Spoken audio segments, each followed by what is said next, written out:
ಭಗವತ್ಪಾದಾಚಾರ್ಯ ಗುರುಭ್ಯೋ ನಮಃ. ಹರಿ ಓಂ. ಶ್ರೀಮದ್ವಾಯು ಹನುಮದ್ಭೀಮ ಮಧ್ವಾಂತರ್ಗತ ರಾಮಕೃಷ್ಣ ವೇದವ್ಯಾಸಾತ್ಮಕ ಶ್ರೀಲಕ್ಷ್ಮೀ ಹಯಗ್ರೀವಾಯ ನಮಃ. ಹರಿ ಓಂ.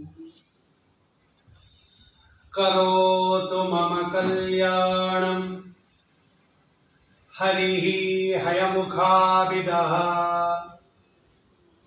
ಗುರುಶ್ಚ ಮಧ್ವನಾಮಾ ಮೇ ವರದೋಸ್ತು ನಿರಂತರಂ.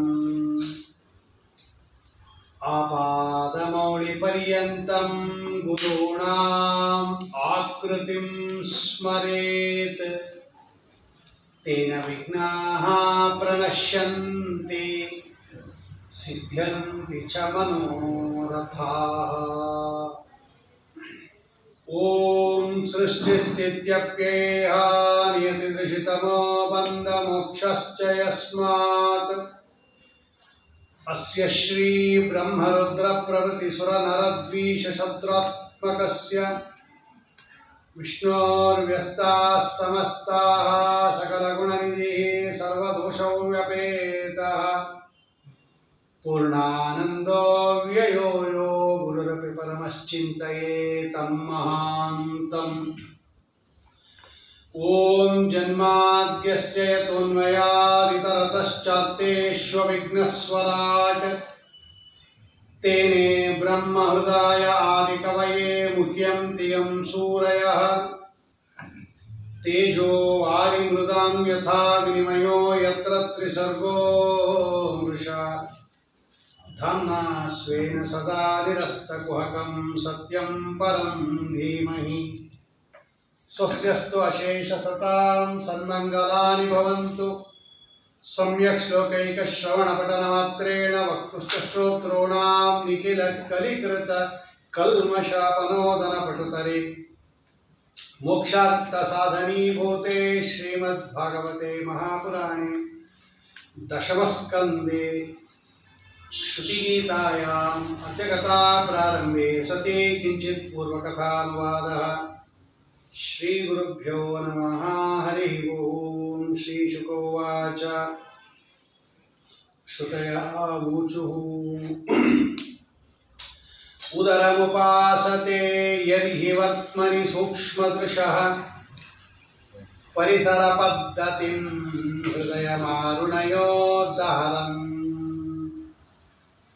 ತತ ಉದಗಾಚ್ಚ ನಂದನಪಥಾತ ಶಿರಃ ಪರಮಂ ಪುನರಿಹ ಯತ್ಸಮೇತ್ಯ ನ ಪತಂತಿ ಕೃತಾಂತಮುಖೇ. ದುರ್ಗಾದೇವಿಯರು ಪ್ರಳಯ ಕಾಲದ ಕಡೆ ಭಾಗದಲ್ಲಿ ಸೃಷ್ಟಿ ಕಾಲದಲ್ಲಿ ಯೋಗನಿದ್ರಾದಲ್ಲಿ ಪೌಡಿಸಿರ್ತಕ್ಕಂತಹ ಸ್ವಾಮಿಯನ್ನ ವೇದ ಮಂತ್ರಗಳಿಂದ ಸ್ತೋತ್ರ ಮಾಡಿ ಎಬ್ಬಿಸ್ತಾರೆ. ಇದಕ್ಕೆ ಶ್ರುತಿಗೀತ ಅಂತ ಕರೀತಾರೆ. ಭಾಗವತದಲ್ಲಿ ವೇದವ್ಯಾಸ ದೇವರು ಶ್ರುತಿಗಳ ಆ ಸಾರ ಸಂಗ್ರಹವನ್ನು ಶ್ಲೋಕ ರೂಪದಲ್ಲಿ ಹೆಣೆದು ಸೇರಿಸಿದ್ದಾರೆ. ದುರ್ಗಾದೇವಿ ಹೇಳುತ್ತಾರೆ, ಉದರಮುಪಾಸತೆ ಯರ್ಹಿ ವರ್ತ್ಮನಿ ಸೂಕ್ಷ್ಮದೃಶಃ. ಯಾವ ಯಾವ ಋಷಿಗಳು ಭಗವಂತನನ್ನ ಯಾವ ರೀತಿ ಉಪಾಸನೆ ಮಾಡುತ್ತಾರೆ. ಸರ್ವೋಪಾಸ್ಯ ಭಗವಂತ. ಸಕಲ ದೇವತಾ ವಂದ್ಯತ್ವ ಅನ್ನೋದು ಭಗವಂತನ ಅಸಾಧಾರಣ ಗುಣ. ಅದು ಅಶೇಷ ವಿಶೇಷತೋಪಿ ವಂದ್ಯಂ ಅಂತಾರೆ ಶ್ರೀಮದಾಚಾರ್ಯರು ಅನುವ್ಯಾಖ್ಯಾನದಲ್ಲಿ. ಎಲ್ಲ ದೇವತೆಗಳಿಂದ, ಎಲ್ಲ ಋಷಿಗಳಿಂದ, ಎಲ್ಲ ಮುನಿಗಳಿಂದ ಸ್ತುತ್ಯನಾದವನು ಭಗವಂತ. ಆದರೆ ಧ್ಯೇಯ ವಸ್ತು ಒಂದೇ ಆಗಿದ್ದರೂ ಕೂಡ ಧ್ಯಾನ ಮಾಡುವವರಿದಾರಲ್ಲ, ಇವರು ಅವರವರ ಯೋಗ್ಯತಾನುಸಾರವಾಗಿ ಧ್ಯಾನ ಮಾಡುತ್ತಾರೆ. ಯಾವದಧಿಕಾರಮವಸ್ಥಿತಿ ಆಧಿಕಾರಿಕಾಣ. ಯೋಗ್ಯತೆ ಹೆಂಗಿರುತ್ತೋ ಸಾಧನೆ ಹಂಗಿರುತ್ತೆ, ಸಾಧನೆ ಹೆಂಗಿರುತ್ತೋ ಮೋಕ್ಷದಲ್ಲಿ ಆನಂದ ಹಂಗಿರುತ್ತೆ ಅಂತ ನಿಯಮ. ಸೂತ್ರಕಾರರು ಹೇಳ್ತಾರೆ ಈ ಮಾತನ್ನು. ಹಾಗಾಗಿ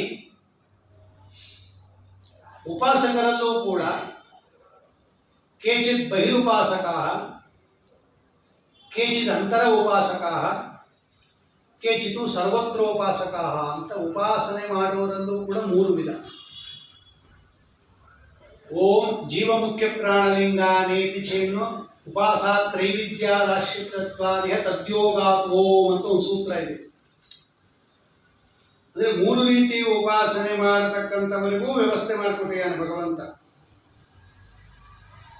ಅದರಲ್ಲಿ ಶರ್ಕರಾಕ್ಷ ಅಂತಕ್ಕಂತಹ ಋಷಿಗಳು, ಮುನಿಗಳು, ಶರ್ಕರಾಕ್ಷ ಅಂದರೆ ತುಂಬ ಸೂಕ್ಷ್ಮವಾಗಿರ್ತಕ್ಕಂತಹ ಜ್ಞಾನವುಳ್ಳವರು, ಅತ್ಯಂತ ಸೂಕ್ಷ್ಮ ದೃಷ್ಟಿಯುಳ್ಳವರು. ಶರ್ಕರ ಅಂದರೆ ಸಕ್ಕರೆ ಸಂಸ್ಕೃತದಲ್ಲಿ. ಅಷ್ಟು ಸಕ್ಕರೆಯಷ್ಟು ಸಣ್ಣ ಪದಾರ್ಥ, ಅಷ್ಟು ಸೂಕ್ಷ್ಮವಾಗಿರ್ತಕ್ಕಂತಹ ಜ್ಞಾನವುಳ್ಳವರು. ಅಂತಹ ಶರ್ಕರಾಕ್ಷ ಅಂತಕ್ಕಂತಹ ಸೂಕ್ಷ್ಮ ದೃಷ್ಟಿ ಇರತಕ್ಕಂತಹ ಮುನಿಗಳು ಉದರ ಉಪಾಸತೆ.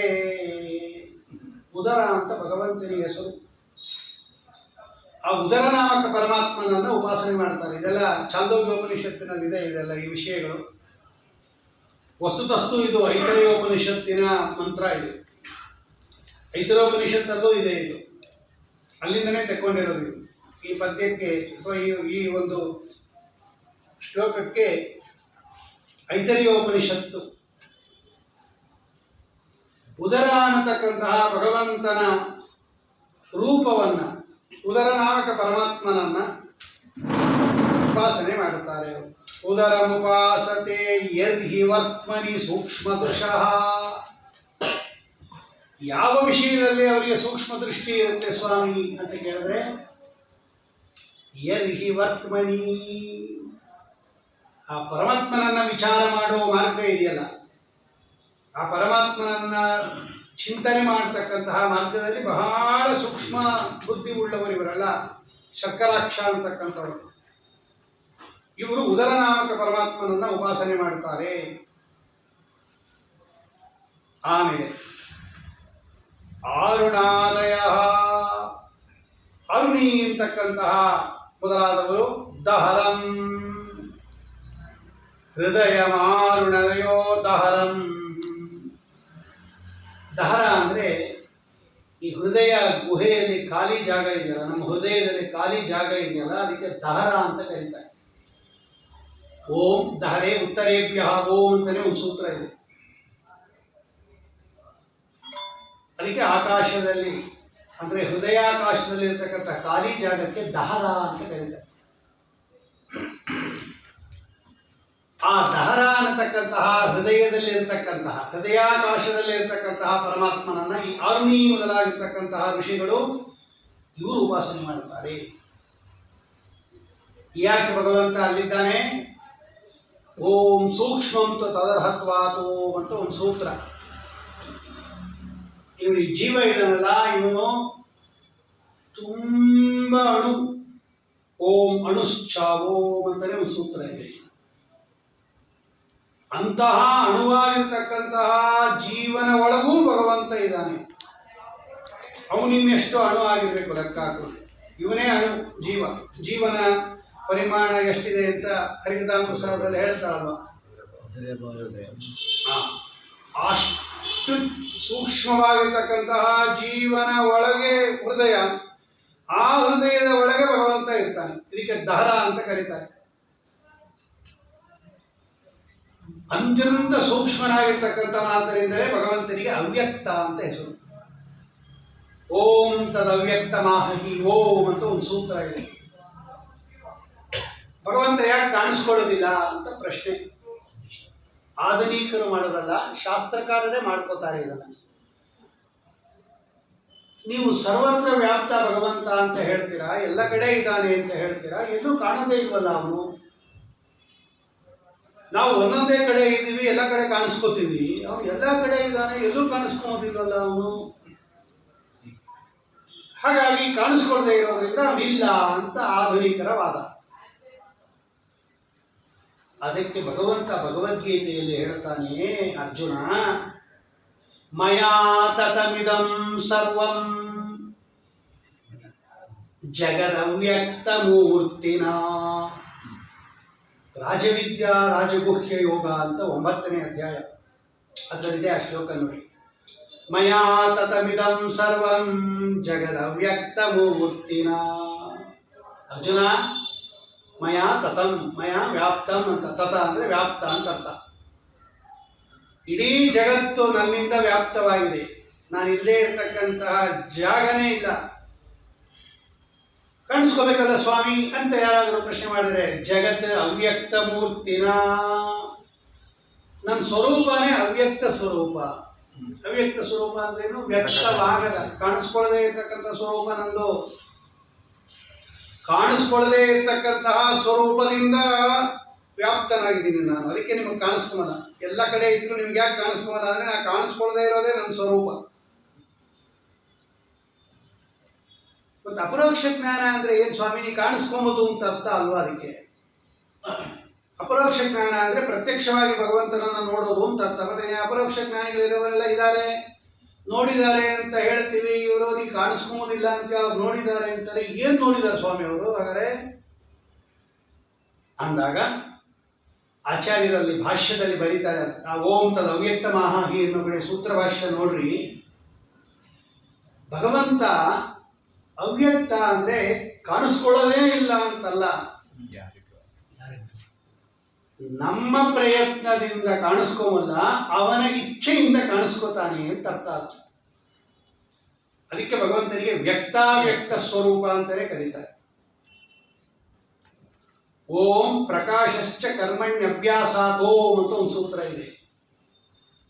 ಸಾಧನೆ ಪರಿಪಕ್ವ ಆದಾಗ, ಭಗವಂತನ ಇಚ್ಛೆಗೆ ಬಂದಾಗ, ಅವ್ಯಕ್ತ ಸ್ವಭಾವನಾದರೂ ಕೂಡ ಭಗವಂತ ಕಾಣಿಸ್ಕೋತಾನೆ. ಇದೇ ಭಗವಂತಂದು. ಅವ್ಯಕ್ತ ಅಂತೀರಾ, ಕಾಣಿಸ್ಕೋತಾರೆ ಅಂತೀರಾ, ಇದೇನಿದು ಹೊಂದಿಕೆ ವ್ಯಾಘಾತ ಅಲ್ವಾ ಅದು ಅಂದರೆ ಹೌದು ಹೌದು. ಅದಕ್ಕೆ ಅವನು ಭಗವಂತ ಅನ್ನೋದು. ಈ ವಿರುದ್ಧ ಎಲ್ಲ ಭಗವಂತನಲ್ಲಿ ಕೂಡುತ್ತೆ ನೋಡ್ರಿ, ನಮ್ಮಲ್ಲಿ ವಿರುದ್ಧ ಕೂಡೋದಿಲ್ಲ. ಓಂ ಅಥೋನಂತೇನ ತಥಾಹಿ ಲಿಂಗಂ ಓಂ ಆತ್ಮನಿ ಚೈವ ವಿಚಿತ್ರಾಶ್ಚ ಹಿ ಓಂ ಸೂತ್ರ ಹೇಳುತ್ತೆ. ಹೌದ್ರಿ, ಅದಕ್ಕೆ ಅವನು ಭಗವಂತ ಅನ್ನೋದು. ಇದರಲ್ಲಿ ನಮ್ಮ ತರ ಆಗ್ತಾ ಇದ್ದ ಅವನು. ಯಾವುದು ಆಗಲ್ವೋ ಅದನ್ನ ಆಗಿಸೋನಿದಾನಲ್ಲ, ಅವನ್ನೇ ಭಗವಂತ ಅಂತ ಕರೆಯೋದು. ಕರ್ತೋಂ ಅಕರ್ತೋಂ ಅನ್ಯತಾ ಕರ್ತೋಂ ಸಮರ್ಥ. ಇದಕ್ಕೆ ಈಶಾ ಅಂತ ಕರೆಯೋದು, ಈಶ್ವರ ಅಂತ ಅದಕ್ಕೆ ಕರೆಯೋದು ಭಗವಂತನನ್ನ. ಅವ್ಯಕ್ತ ಸ್ವಭಾವದವನು ವ್ಯಕ್ತ ಆಗಬಾರದು, ಆದರೆ ಭಗವಂತ ವ್ಯಕ್ತ ಆಗ್ತಾನೆ, ಆದರೂ ಅವ್ಯಕ್ತ ಆಗಿದ್ದಾನೆ. ಅದು ಹೆಂಗೆ ಅಂದ್ರೆ ಅವ್ರು ಹೇಳ್ತಾರೆ, ಆಚಾರ್ಯ ಬರೀತಾರೆ, ಜೀವನ ಪ್ರಯತ್ನದಿಂದ ಅವನು ಅವ್ಯಕ್ತ, ಅವನ ಇಚ್ಛೆಯಿಂದ ಅವನು ವ್ಯಕ್ತ. ಹೆಂಗ್ ವ್ಯಕ್ತನಾಗ್ತಾನೆ? ಕರ್ಮಣ್ಯ ಅಭ್ಯಾಸ, ನಿಷ್ಕಾಮವಾಗಿರ್ತಕ್ಕಂತಹ ಕರ್ಮ, ಅದರಿಂದ ಉತ್ಪನ್ನವಾಗಿರ್ತಕ್ಕಂತಹ ಜ್ಞಾನ, ಅದರಿಂದ ಉತ್ಪನ್ನವಾಗಿರ್ತಕ್ಕಂತಹ ಮನನ, ಅದರಿಂದ ಉತ್ಪನ್ನವಾಗಿರ್ತಕ್ಕಂತಹ ಅಪರೋಕ್ಷ ಜ್ಞಾನ, ಧ್ಯಾನ, ಅಪರೋಕ್ಷ ಜ್ಞಾನ, ಭಗವಂತ ಕಾಣಿಸ್ಕೊತಾನೆ. ಯಮೇ ವೈಷವೃಣತೆ ತೇನ ಲಭ್ಯ ತಸ್ಯೇಷ ಆತ್ಮ ವಿವೃಣತೆ ತನು ಸ್ವಾಮನತೆ ಕಾಲೋಪನಿಷತ್ತು. ಅದರಿಂದ ಇದೇನು ಭಗವಂತನಲ್ಲಿ ಅಸಂಭಾವಿತ ಏನಲ್ಲ. ಆದ್ದರಿಂದ ಹೃದಯ ನಾಮಕ ಪರಮಾತ್ಮ, ಹೃದಯ ಅಂತಾನೆ ಭಗವಂತನಿಗೆ ಹೆಸರು. ಅದು ಆ ಉದರದಲ್ಲಿರೋ ಪರಮಾತ್ಮನಿಗೆ ಉದರ ಅಂತಾನೆ ಹೆಸರು. ಉದರ ಅಂತ ಭಗವಂತನಿಗೆ ಹೆಸರು. ಎಲ್ಲ ತೈತ್ರಿ ಇದು ಈ ಛಾಂದೋಗ್ಯೋಪನಿಷತ್ತಿನಲ್ಲಿ ಇದೆ, ಅದು ಉಪಾಸನಾ ಕ್ರಮ. ಶರ್ಕರಾಕ್ಷ ಅನ್ನತಕ್ಕಂಥವರು ಉದರನಾಮಕ ಪರಮಾತ್ಮನನ್ನ ಉಪಾಸನೆ ಮಾಡ್ತಾರೆ. ಈ ಆರುಣಿ ಇರತಕ್ಕಂತಹ ಮುನಿಗಳು ಇವರೆಲ್ಲ ಹೃದಯ ಗುಹೆಯಲ್ಲಿ ಇರತಕ್ಕಂತಹ, ದಹರದಲ್ಲಿ ಇರತಕ್ಕಂತಹ ಹೃದಯ ನಾಮಕ ಪರಮಾತ್ಮನನ್ನ ಉಪಾಸನೆ ಮಾಡ್ತಾರೆ. ತತ ಉದಗಾಚ್ಛ ನಂದನ ಪಥಾತ ಶಿರಃ ಪರಮಂ. ಅಲ್ಲಿ ಭಗವಂತ ಹೃದಯದಲ್ಲಿ ಸ್ವೀಕಾರ ಮಾಡಬೇಕು. ಉದರ ಅದಕ್ಕಿಂತ ಮೇಲೆ ಹೃದಯ ನೋಡ್ರಿ. ಉದರದಲ್ಲಿ ಇರ್ತಕ್ಕಂಥ ಉದರ ನಾಮಕ ಪರಮಾತ್ಮನನ್ನ ಶರ್ಕರಾಕ್ಷ ಅಂತಕ್ಕಂಥವ್ರು ಉಪಾಸನೆ ಮಾಡ್ತಾರೆ. ಅಲ್ಲಿಂದ ಮೇಲೆ ಹೃದಯದಲ್ಲಿ ಇರತಕ್ಕಂತಹ, ದಹರದಲ್ಲಿ ಇರತಕ್ಕಂಥ ಹೃದಯ ನಾಮಕ ಪರಮಾತ್ಮನನ್ನ ಆರುಣಿ ಇರತಕ್ಕಂತಹ ಮುನಿಗಳು ಉಪಾಸನೆ ಮಾಡ್ತಾರೆ. ಅಲ್ಲಿಂದ ಭಗವಂತ ಮೇಲೆ ಹೋದಾಗ ಬ್ರಹ್ಮ ಮಾರ್ಗ ಇದೆ, ಏನಿದೆ ಇಲ್ಲಿ ಮೇಲೆ ಉತ್ಕರ್ಷವಾಗಿರ್ತಕ್ಕಂಥ ಬ್ರಹ್ಮನಾಡಿ, ಆ ಬ್ರಹ್ಮನಾಡಿ ಮಾರ್ಗದಿಂದ ಶಿರಸ್ಸಿಗೆ ಹೋದಾಗ ಭಗವಂತ ಅಲ್ಲಿ ಇಂದ್ರಾದಿ ದೇವತೆಗಳಿಂದ ಅಂದ್ರೆ ತತ್ವಾಭಿಮಾನಿ ದೇವತೆಗಳಿಂದ ಭಗವಂತ ತತ ಉದಗಾಚ್ಛ ನಂದನ ಪಥ. ಆ ಬ್ರಹ್ಮನಾಡಿ ಇದೆಯಲ್ಲ, ಅದು ಮೋಕ್ಷಕ್ಕೆ ದಾರಿ. ಅದು ಯಾರು ಈ ಬ್ರಹ್ಮನಾಡಿ ಸ್ಫೋಟ ಮಾಡಿ ಪ್ರಾಣ ಬಿಡ್ತಾರಲ್ಲ ಇವರೆಲ್ಲ ನೇರ ವೈಕುಂಠ ಕೊಟ್ಟೋಗ್ತಾರೆ. ಇವರು ಸುಷುಮ್ನಾ ನಾಡಿಯಿಂದ ಉತ್ಕ್ರಮಣ ಹೊಂದೋರೆಲ್ಲ ನೇರ ವೈಕುಂಠಕ್ಕೆ ಹೋಗ್ತಾರೆ. ಅದಕ್ಕೆ ನಂದನ ಪಥ ಅಂತ ಕರೀತಾರೆ. ಆನಂದವನ್ನ ಕೊಡ್ತಕ್ಕಂತಹ ಉತ್ಕೃಷ್ಟವಾಗಿರ್ತಕ್ಕಂತಹ ಮೋಕ್ಷಕ್ಕೆ ಅದು ಅರ್ಥಾತ್ ವೈಕುಂಠ ಲೋಕಕ್ಕೆ ಕರ್ಕೊಂಡು ಹೋಗೋದ್ರಿಂದ ಅದು ಶಿರ ಪರಮಂ. ಈ ರೀತಿ ಭಗವಂತ ಏನು ಮಾಡ್ತಾನೆ, ಅವರವರ ಯೋಗ್ಯತಾನುಸಾರವಾಗಿ ಅವನನ್ನ ಎಲ್ಲರೂ ಕೂಡ ಉಪಾಸನೆ ಮಾಡುತ್ತಾರೆ. ಇದರ ಫಲ ಏನು ತೋರಿಸ್ತಾರೆ ನೋಡಿ. ನ ಪತಂತಿ ಕೃತಾಂತ ಮುಖೇ ಯತ್ಸಮೇತ್ಯ ಪುನರಿಹ ನ ಪತಂತಿ ಕೃತಾಂತ ಮುಖೇ. ಕೃತಾಂತ ಅಂದ್ರೆ ಯಮಧರ್ಮರಾಜರು. ಮತ್ತೆ ನರಕಾದಿಗಳಿಗೆ ಅವರು ಸಂಸಾರಕ್ಕೆ ಬರೋದಿಲ್ಲ. ಇದೇ ನರಕ ಇದೆ ಸಂಸಾರ ಅನ್ನೋದು. ಈ ನರಕಕ್ಕೆ ಅಥವಾ ಈ ಸಂಸಾರಕ್ಕೆ ಮತ್ತೆ ಬರೋದಿಲ್ಲ. ಓಂ ಅನಾವೃತ್ತಿ ಶಬ್ದಾತ್ ಅನಾವೃತ್ತಿ ಶಬ್ದಾತ್ ನಚ ಪುನರಾವರ್ತತೆ ನಚ ಪುನರಾವರ್ತತೆ ಸೂತ್ರ, ಕಡೆ ಸೂತ್ರ. ಮತ್ತೆ ಬರೋದಿಲ್ಲ. ಯಾರು ಈ ರೀತಿ ಉಪಾಸನೆ ಮಾಡ್ತಾರಲ್ಲ ಇವರೆಲ್ಲ ಹೀಗೆ ಭಗವಂತನನ್ನ ಉಪಾಸನೆ ಮಾಡಿ ಭಗವಂತನ ಅಪರೋಕ್ಷ ಜ್ಞಾನವನ್ನು ಹೊಂದಿ ಆಮೇಲೆ ಹೆಚ್ಚು ಭಕ್ತಿಯನ್ನು ಮಾಡಿ ಪರಮಪ್ರಸಾದವಾಗಿರ್ತಕ್ಕಂತಹ ಮೋಕ್ಷವನ್ನು ಯಾರು ಪಡೀತಾರಲ್ಲ ಅವರು ಮತ್ತೆ ನಪತಂತಿ ಕೃತಾಂತ ಮುಖೇ, ಈ ಭೂಮಿಯಲ್ಲಿ ಮತ್ತೆ ಬಂದು ಯಮಧರ್ಮರಾಜರ ಅಥವಾ ಮೃತ್ಯುವಿನ ಮುಖದಲ್ಲಿ ಬೀಳಬೇಕಾದ ಅಗತ್ಯ ಇಲ್ಲ.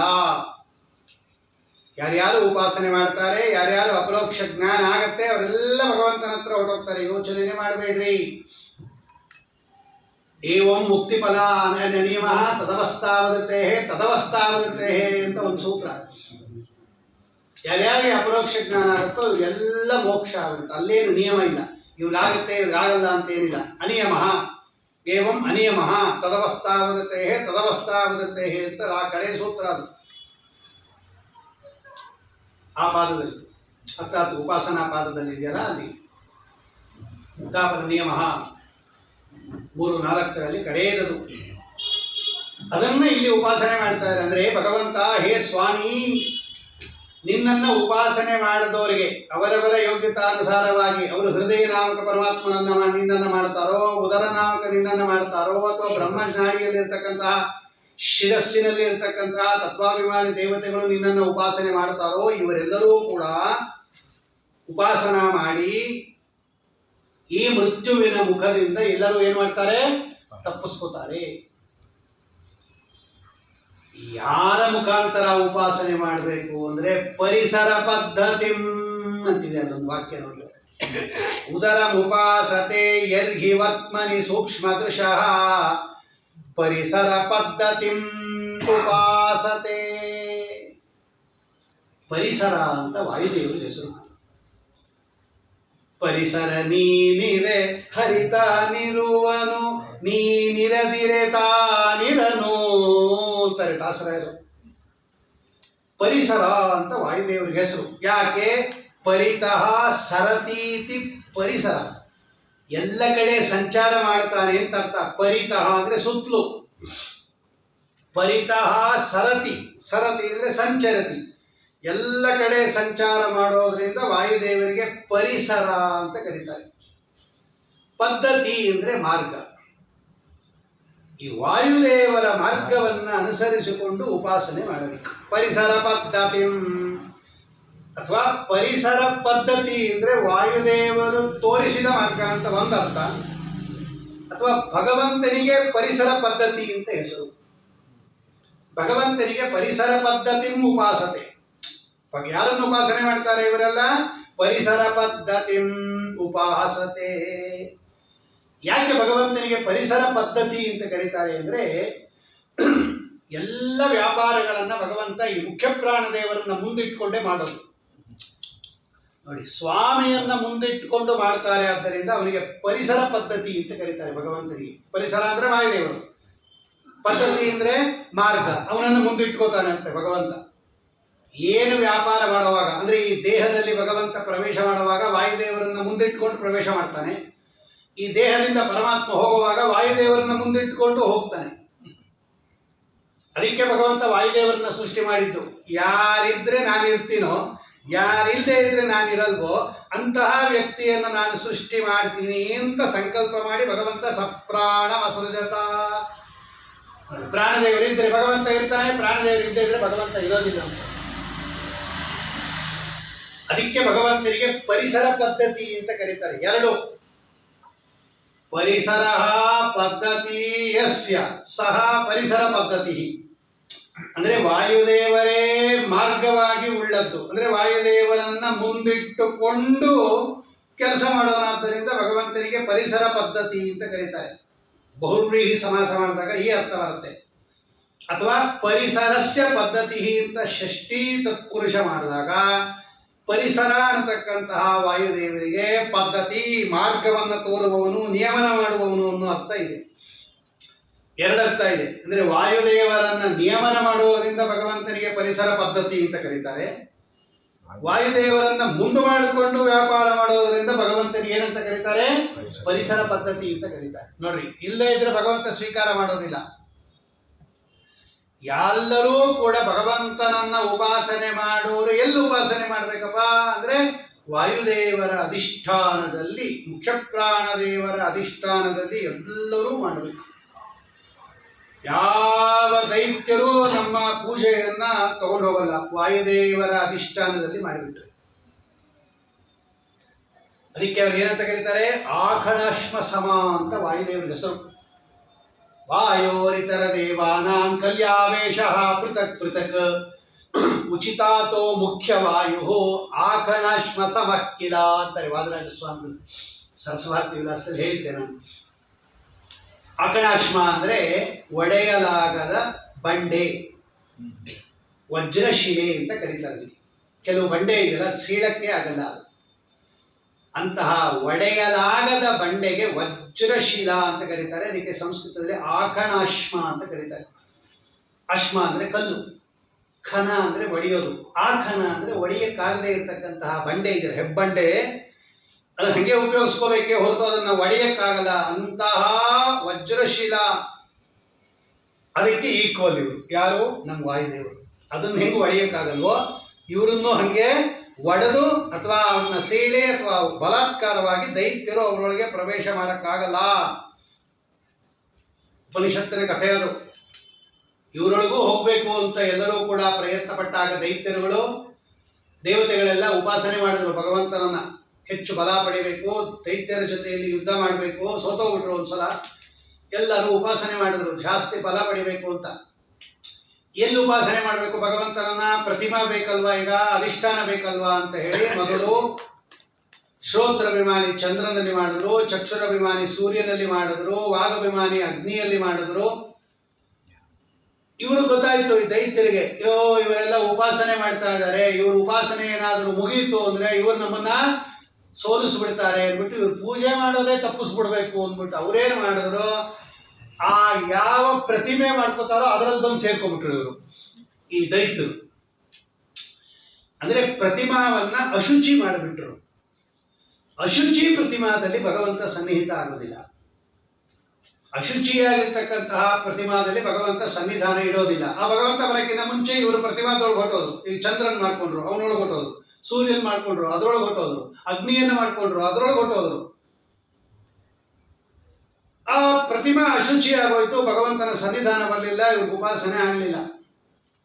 ಕಡೆಗೆ ಇವರು ಮನೋಭಿಮಾನಿ ರುದ್ರದೇವರಲ್ಲಿ ಮಾಡಿದ್ರು, ಅವ್ರನ್ನೂ ಪ್ರವೇಶ ಮಾಡಿಬಿಟ್ರು. ಇವರು ರುದ್ರದೇವರೊಳಗೂ ಹೊಟ್ಟೋದ್ರು ಈ ದೈತ್ಯರು, ಅಲ್ಲೂ ಭಗವಂತ ಬರಲಿಲ್ಲ. ಆಮೇಲೆ ಇವರೆಲ್ಲ ಆಲೋಚನೆ ಮಾಡಿ ವಾಯುದೇವರನ್ನ ಪ್ರತಿಮೆ ಮಾಡ್ಕೊಂಡ್ರು, ಪ್ರಾಣದೇವರನ್ನ ಪ್ರತಿಮೆ ಮಾಡ್ಕೊಂಡ್ರು.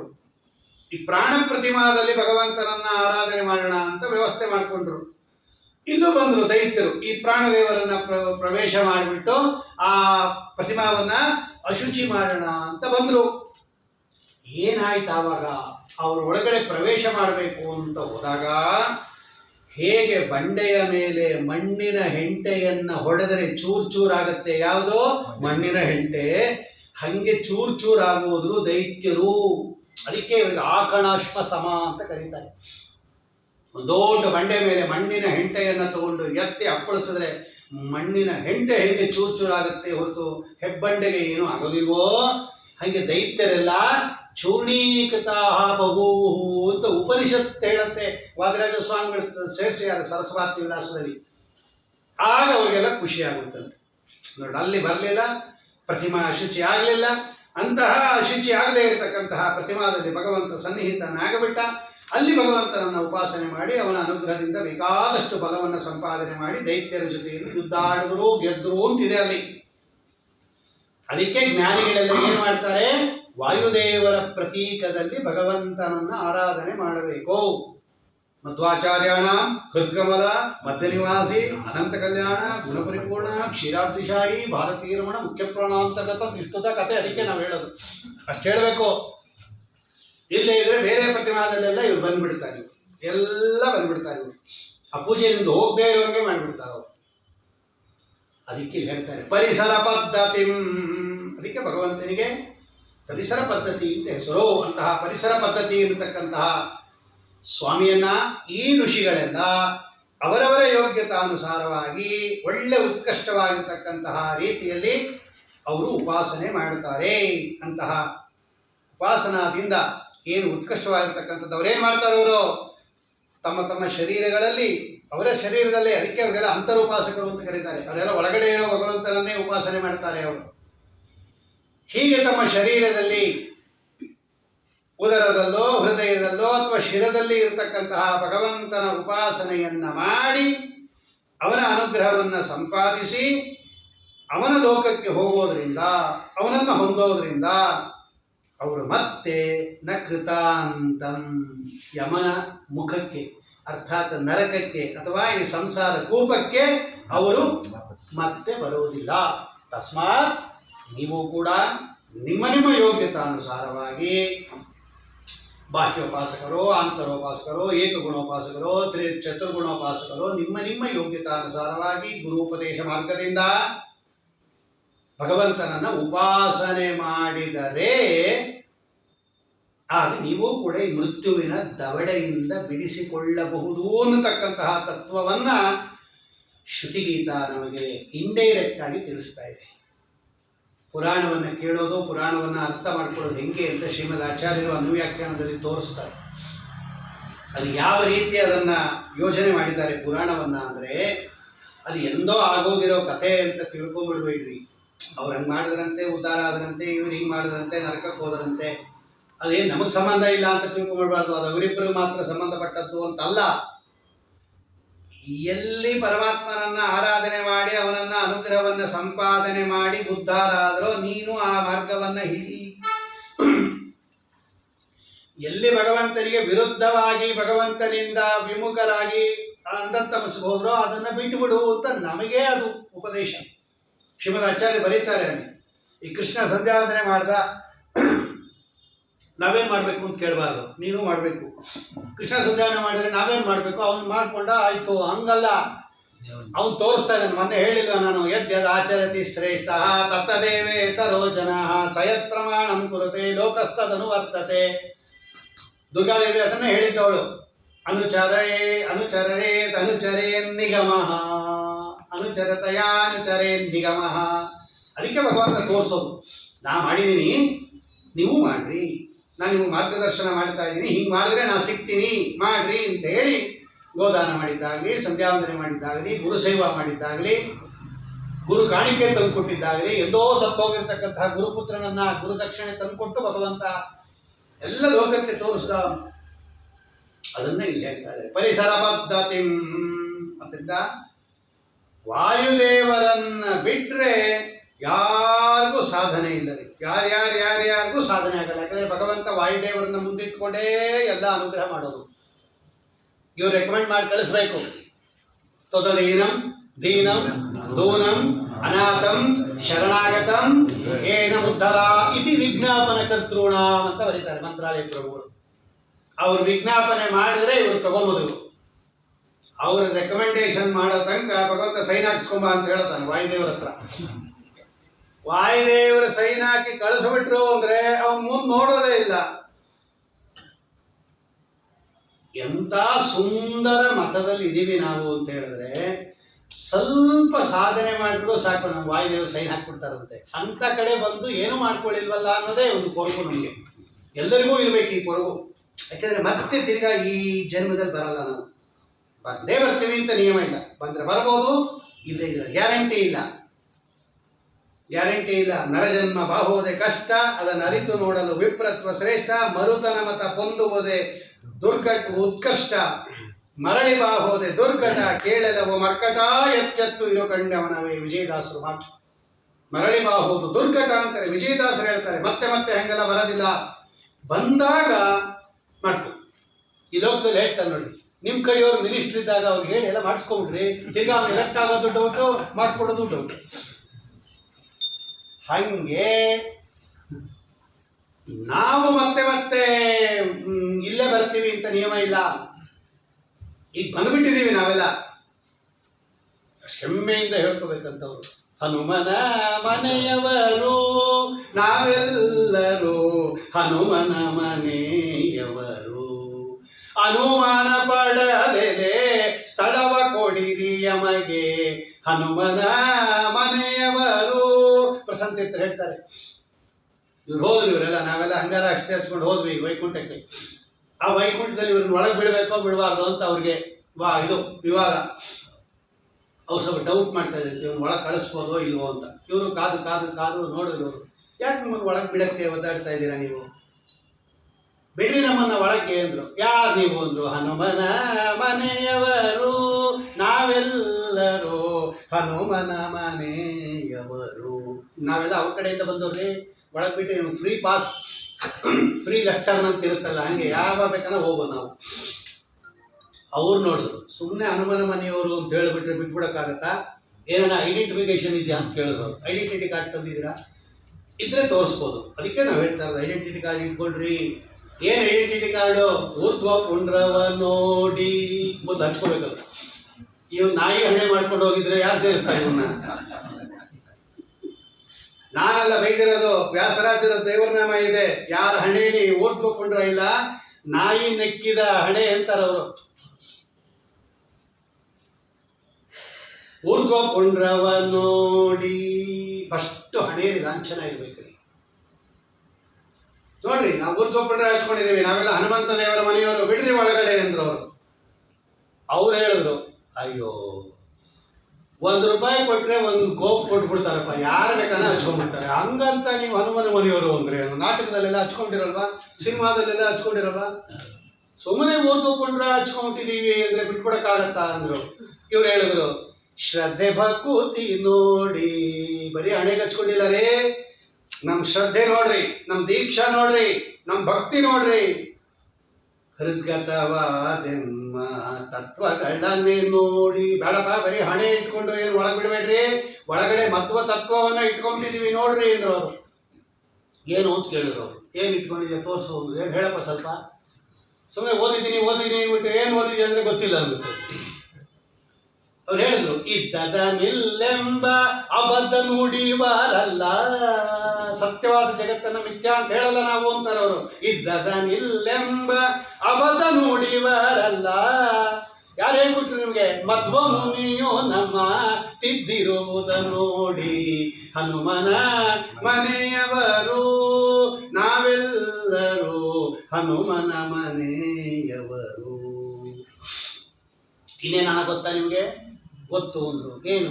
ಹಲವು ಲೋಕಗಳು ಎಂಬುದವಲ್ಲೆವು, ಹಲವು ಯೋನಿಗಳಲ್ಲಿ ಜನುಮಗಳೊಲ್ಲೆವು. ಯಾರು ಕಳಿಸಿದ್ ನಿಮ್ಮನ್ನ? ಅಲವ ಹೋದರು ನಮ್ಮ ಕಳುಹಿದರಿಲ್ಲಿಗೆ. ಅವ್ರು ಹೇಳಿದ್ರು ಕಡೆಗೆ, ನಿಮ್ಮನ್ನ ಯಾರಿಗೆ ಕಳಿಸಿರೋದು ಇಲ್ಲಿಗೆ? ಅಲವ ಹೋದರು ನಮ್ಮ ಕಳುಹಿದರಿಲ್ಲಿಗೆ. ಇನ್ನೆಷ್ಟೊತ್ತು ನಿಮ್ಮ ಮುಂದೆ ಹೇಳೋದು? ಅಲ್ಲಿ ಒಳಗಡೆ ಈಗ ಅವನ ಹತ್ರ ಹೇಳ್ಬಿಡಿ ಅಂದ್ರು. ನಿಮ್ಗೆ ಹೇಳಿ ಹೇಳಿ ಸಾಕಾಯ್ತು, ಅಲ್ಲಿ ಒಳಗಡೆ ಕೂತಿದಾನಲ್ಲ ಅವನು. ತಿಳಿಸಿ ಪ್ರಸನ್ನ ಶ್ರೀಹರಿಗೆ ವಿಚಾರವ, ಹನುಮನ ಮನೆಯವರು ನಾವೆಲ್ಲರೂ, ಹನುಮನ ಮನೆಯವರು. ಎಂತ ಸುಂದರ ದೇವರು ನಮ್ಮ ದೇವರು. ಹಿಂಗಿದ್ದಾಗ ಒಗ್ಗಟ್ಟು ಬರುತ್ತೆ. ನಾವೆಲ್ಲ ಹನುಮಂತ ದೇವರ ಮನೆಯವರು ಅಂದಾಗ ಒಂದೇ ಮನೆಯವ್ರಿ ನಾವೆಲ್ಲ. ನಾವು ಬೇರೆ ಅಲ್ಲೇ ಇಲ್ಲ. ಮನೆ ಒಂದೇ, ಒಂದು ಮನೆಯಲ್ಲಿ ರೂಮ್ಗಳು ಜಾಸ್ತಿ ಇರುತ್ತಲ್ವೇನ್ರಿ, ಒಂದೊಂದು ರೂಮಲ್ಲಿ ಒಬ್ಬೊಬ್ರು ಇರ್ತಾರೆ. ಒಂದೇ ಮನೆಯಲ್ಲಿ ಬೇರೆ ರೂಮಲ್ಲಿ ಇದ್ದಂಗೆ ನಾವು ಒಂದೇ ಮಟ್ಟದಲ್ಲಿ ಬೇರೆ ಮಠದಲ್ಲಿ ಇದ್ದೀವಿ, ಅಷ್ಟೇ ವ್ಯತ್ಯಾಸ, ಇನ್ನೇನಿಲ್ಲ. ಮನೆ ಒಂದೇ, ರೂಮ್ ಬೇರೆ 20 ರೂಮ್ ಇರುತ್ತಪ್ಪ. ಎಲ್ಲ ಒಂದೇ ಚೌಲ್ಟ್ರಿಲಿ ಇರ್ತೀರ, ರೂಮ್ ಮಾತ್ರ ಬೇರೆ ಬೇರೆ ಮಾಡ್ಕೊಂಡಿರ್ತೀರೋ ಇಲ್ಲ ಪರಸ್ಥಳಕ್ಕೆ ಹೋದಾಗ ಎಲ್ಲ ಅಲ್ಲೇ ಇದೀವ್ರಿ. ಹಂಗೆ ಮಠ ಅನ್ನೋದು ರೂಮ್ ಇದ್ದಂಗೆ, ಮಠ ಅನ್ನೋದು ಮನೆ ಇದ್ದಂಗೆ. ಎಲ್ಲ ರೂಮಿಂದ ಆಚೆಗೆ ಬರ್ತಾರೆ, ಎಲ್ಲ ಕೂತಿರ್ತಾರೆ. ಹಂಗೆ ಹನುಮನ ಮನೆಯ ಮನೆಯೇ ಹನುಮಂತ ದೇವ್ರ ಮನೆ, ಯಾವ ರೂಮಲ್ಲಿರು ಅದೇನು ತೊಂದರೆ ಇಲ್ಲ ಅಂತಾರೆ. ಪರಿಸರ ಪದ್ಧತಿ ಯಾರ ಮುಖಾಂತರ ಮಾಡಬೇಕು? ವಾಯುದೇವರನ್ನ ಮುಂದೆ ಇಟ್ಕೊಂಡು ಮುಖ್ಯ ಪ್ರಾಣದೇವರನ್ನ. ಅದಕ್ಕೆ ಭಗವಂತನಿಗೆ ಪರಿಸರ ಪದ್ಧತಿ ಅಂತ ಕರೀತಾರೆ. ಅಂತಹ ಪರಿಸರ ಅನ್ನತಕ್ಕಂತಹ ಉತ್ಕೃಷ್ಟವಾಗಿರ್ತಕ್ಕಂತಹ ರೀತಿಯಲ್ಲಿ ಸ್ವಾಮಿಯನ್ನು ಇವರೆಲ್ಲ ಉಪಾಸನೆ ಮಾಡ್ತಾರೆ ಅಂತ ಹೇಳೋದ್ರ ಮೂಲಕ ಭಾಗವತದಲ್ಲೂ ಇದೆ. ಭಾಗವತ ಏಕಾದಶ ಸ್ಕಂದದಲ್ಲಿ ವಾಯೋ ಮುಖ್ಯದಿಯಾ 11 ಸ್ಥಳದಲ್ಲಿ ಭಗವಂತನನ್ನು ಉಪಾಸನೆ ಮಾಡಬೇಕಂತೆ. ಏಕಾದಶ ಸ್ಥಾನಾನಿ ಮಮ ಅಂತ ಭಗವಂತ ಉದ್ದವನಿಗೆ ಹೇಳುವಾಗ ತೋರಿಸ್ತಾನೆ ಅವನು. ಅದರಲ್ಲಿ ಒಂದು ವಾಯೋ, 11 ಜಾಗದಲ್ಲಿ ಭಗವಂತನನ್ನ ದಿನಾಗಲೂ ಪೂಜೆ ಮಾಡ್ಬೇಕಂತ್ರಿ. ಒಂದು ಬರೀ ಸಾಲಿಗ್ರಾಮದಲ್ಲಿ ಮಾಡಿದ್ರೆ ಆಯ್ತು ಅಲ್ಲ, 11 ಕಡೆ ಭಗವಂತನನ್ನ ಉಪಾಸನೆ ಮಾಡ್ಬೇಕಂತೆ. ಅದರಲ್ಲಿ ಒಂದು ಸ್ಥಳ ಯಾವುದು? ಸದ್ಮಾನಿ ಮಮ, ಅಥವಾ ಇಷ್ಟು ಜಾಗದಲ್ಲಿ ನಾನು ಇರ್ತೀನಿ, ಇಲ್ಲಿ ನೀವು ಉಪಾಸನೆ ಮಾಡಬೇಕು. ಅಗ್ನಿಯಲ್ಲಿರ್ತೀನಿ, ಬ್ರಾಹ್ಮಣನಲ್ಲಿರ್ತೀನಿ, ಸೂರ್ಯನಲ್ಲಿರ್ತೀನಿ, ಗೋವಿನಲ್ಲಿರ್ತೀನಿ, ಅತಿಥಿಯಲ್ಲಿರ್ತೀನಿ. ವೈಷ್ಣವ ಬ್ರಾಹ್ಮಣ ಮನೆಗೆ ಬಂದಾಗ ಅವನಲ್ಲಿ ಇರ್ತೀನಿ ನಾನು, ಸತ್ಕಾರ ಮಾಡ್ರಿ. ಗೋವಿನಲ್ಲಿ ಇರ್ತೀನಿ, ಯವಸ ಧಾನ್ಯ ದಿನ, ಅದಕ್ಕೆ ಹುಲ್ಲು ಹಿಂಡಿ ಕೊಡೋದ್ರ ಮೂಲಕ ಅದನ್ನು ಪೂಜೆ ಮಾಡ್ರಿ. ಅಗ್ನಿಯಲ್ಲಿ ಇರ್ತೀನಿ, ಆಹುತಿ ಕೊಡೋ ಮೂಲಕ ಮಾಡ್ರಿ. ಸೂರ್ಯನಲ್ಲಿ ಇರ್ತೀನಿ, ವೇದಾಧ್ಯಯನ ಗಾಯತ್ರಿ ಮಂತ್ರ ಮಾಡುವ ಮೂಲಕ ಅಲ್ಲಿ ಪೂಜೆ ಮಾಡ್ರಿ. ಬ್ರಾಹ್ಮಣರು ಬಂದಾಗ ಒಳ್ಳೆ ಪುಷ್ಕಳ ಭೋಜನ ಮಾಡಿಸ್ರಿ, ಅಲ್ಲಿ ನಾನಿರ್ತೀನಿ. ಎಷ್ಟು ಕಡೆ ಭಗವಂತ ಹೇಳ್ತಾನ್ರಿ. ಒಳ್ಳೆ ವೈಷ್ಣವರು ಬರ್ತಾರೆ ಅಂತ ಇಟ್ಕೊಂಡ್ರಿ, ವೈಷ್ಣವಾಗ್ರೇಸರರು ಬರ್ತಾರೆ. ಅವ್ರೇನು ಬ್ರಾಹ್ಮಣರೇ ಆಗ್ಬೇಕು ಅಂತಿಲ್ಲ, ವೈಷ್ಣವರೇ ಅವರು. ಅವ್ರು ಬಂದಾಗ ಈ ಪರೀಕ್ಷಿತ್ ರಾಜವಲ್ಲಿಲ್ವಾ? ಶಮೀಕ ಋಷಿಗಳ ಆಶ್ರಮಕ್ಕೆ ವೈಷ್ಣವ ಬಂದಾಗ ನೋಡ್ರಿ, ಅವ್ರೇನು ಮಾಡಲೇ ಇಲ್ಲ. ಹಾಗೆಲ್ಲ ಮಾಡಬೇಡ್ರಿ.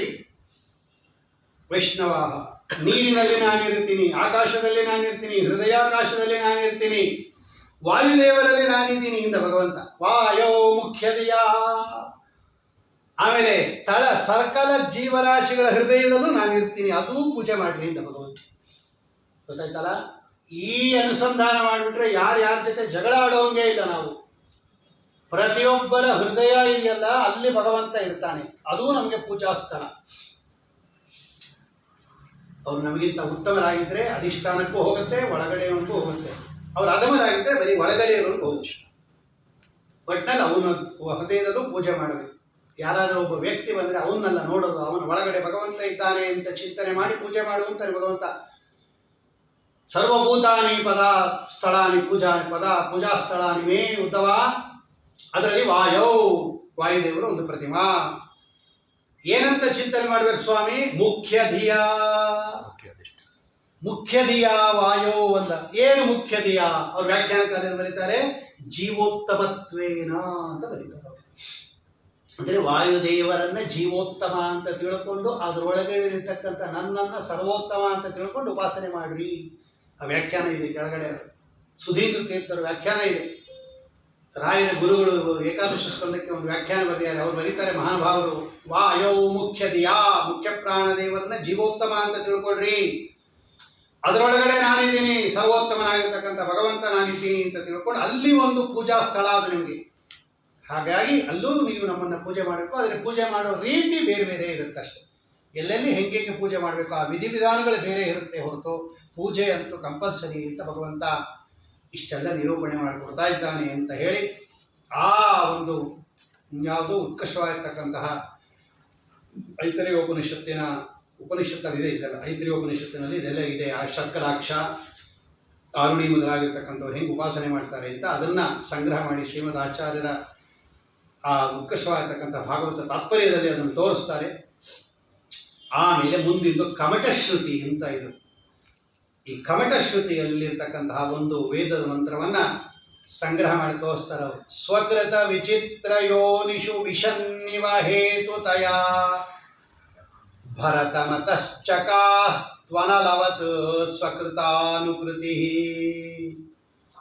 ಅಪಿ ವಿತತಾ ಸ್ವಮೂಷ್ವವಿತತೋರುವಿದಂ ಮನಸಿ ನಿಕಟಧಿಯೋ ನಯಂತ್ಯವಿವಿಪಂತ್ಯತವಾ.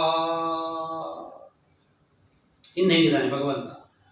ವೇದಮಂತ್ರಗಳಿಂದ ಭಗವಂತನನ್ನು ಕೊಂಡಾಡ್ತಾ ಇದ್ದಾಳೆ ಅವಳು ದುರ್ಗಾದೇವಿ. ಎಂತವನು ಸ್ವಾಮಿ ನೀವು? ಸ್ವಕೃತ ವಿಚಿತ್ರ ಯೋನಿಷು ವಿಷನ್ನಿವ ಹೇತುತಯ ಭರತಮತಶ್ಚಕಾಸ್ತ್ವನಲವತ್ ಸ್ವಕೃತಾನುಕೃತಿ.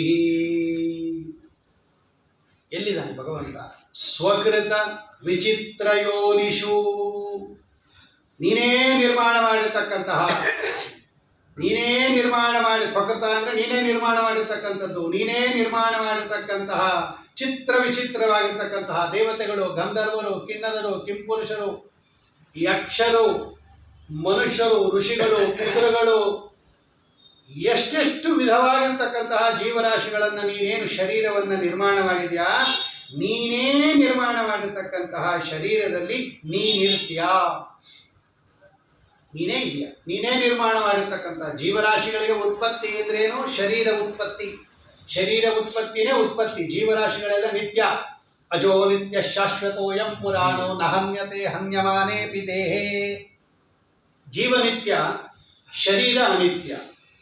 ಆ ಅನಿತ್ಯವಾಗಿರ್ತಕ್ಕಂತಹ ಶರೀರವನ್ನ ಮತ್ತೆ ಮತ್ತೆ ಕೊಡಿಸ್ತಾನಲ್ಲ, ಇದೇ ಉತ್ಪತ್ತಿ. ದೇಹ ಸಂಯೋಗ ಉತ್ಪತ್ತಿ, ದೇಹ ವಿಯೋಗ ಮರಣ. ಇದೆ. ಯಾರು ಮಾಡೋದದು? ಭಗವಂತ ನಿರ್ಮಾಣ ಮಾಡ್ತಾನೆ. ಅದು ತಾನೇ ನಿರ್ಮಾಣ ಮಾಡಿಸಿ, ನಿರ್ಮಾಣ ಮಾಡಿ ಸ್ವಕೃತ ವಿಚಿತ್ರ ಯೋನಿಷು. ಅದಕ್ಕೆ ದೇವತಾ ಶರೀರ ಬೇರೆ. ಯಾಕೆ ವಿಚಿತ್ರ ಯೋನಿ ಅಂತ ಕರೀತಾರೆ? ಅದು ಅಂದರೆ ಆ ಮಾಡಿರೋ ಕಂಟೆಂಟ್ ಇದೆಯಲ್ಲ, ಅದೆಲ್ಲ ಬೇರೆ. ಅದು ಮನುಷ್ಯ ಶರೀರ ಮಾಡಿರೋ ಪದಾರ್ಥ ಬೇರೆ, ದೇವತಾ ಶರೀರ ಮಾಡಿರೋ ಪದಾರ್ಥ ಬೇರೆ, ಜಲೀಯ ಪದಾರ್ಥಗಳ ಶರೀರ ಬೇರೆ. ಅಲ್ಲಿಂದ ಮೇಲೆ ಮೇಲೆ ಹೋಗ್ತಾ ಅವ್ರದ್ದೆಲ್ಲ ಅಹಂಕಾರ ತತ್ವ, ಮಹತ್ತತ್ವ ಶರೀರ ಅವ್ರಿಗೆ.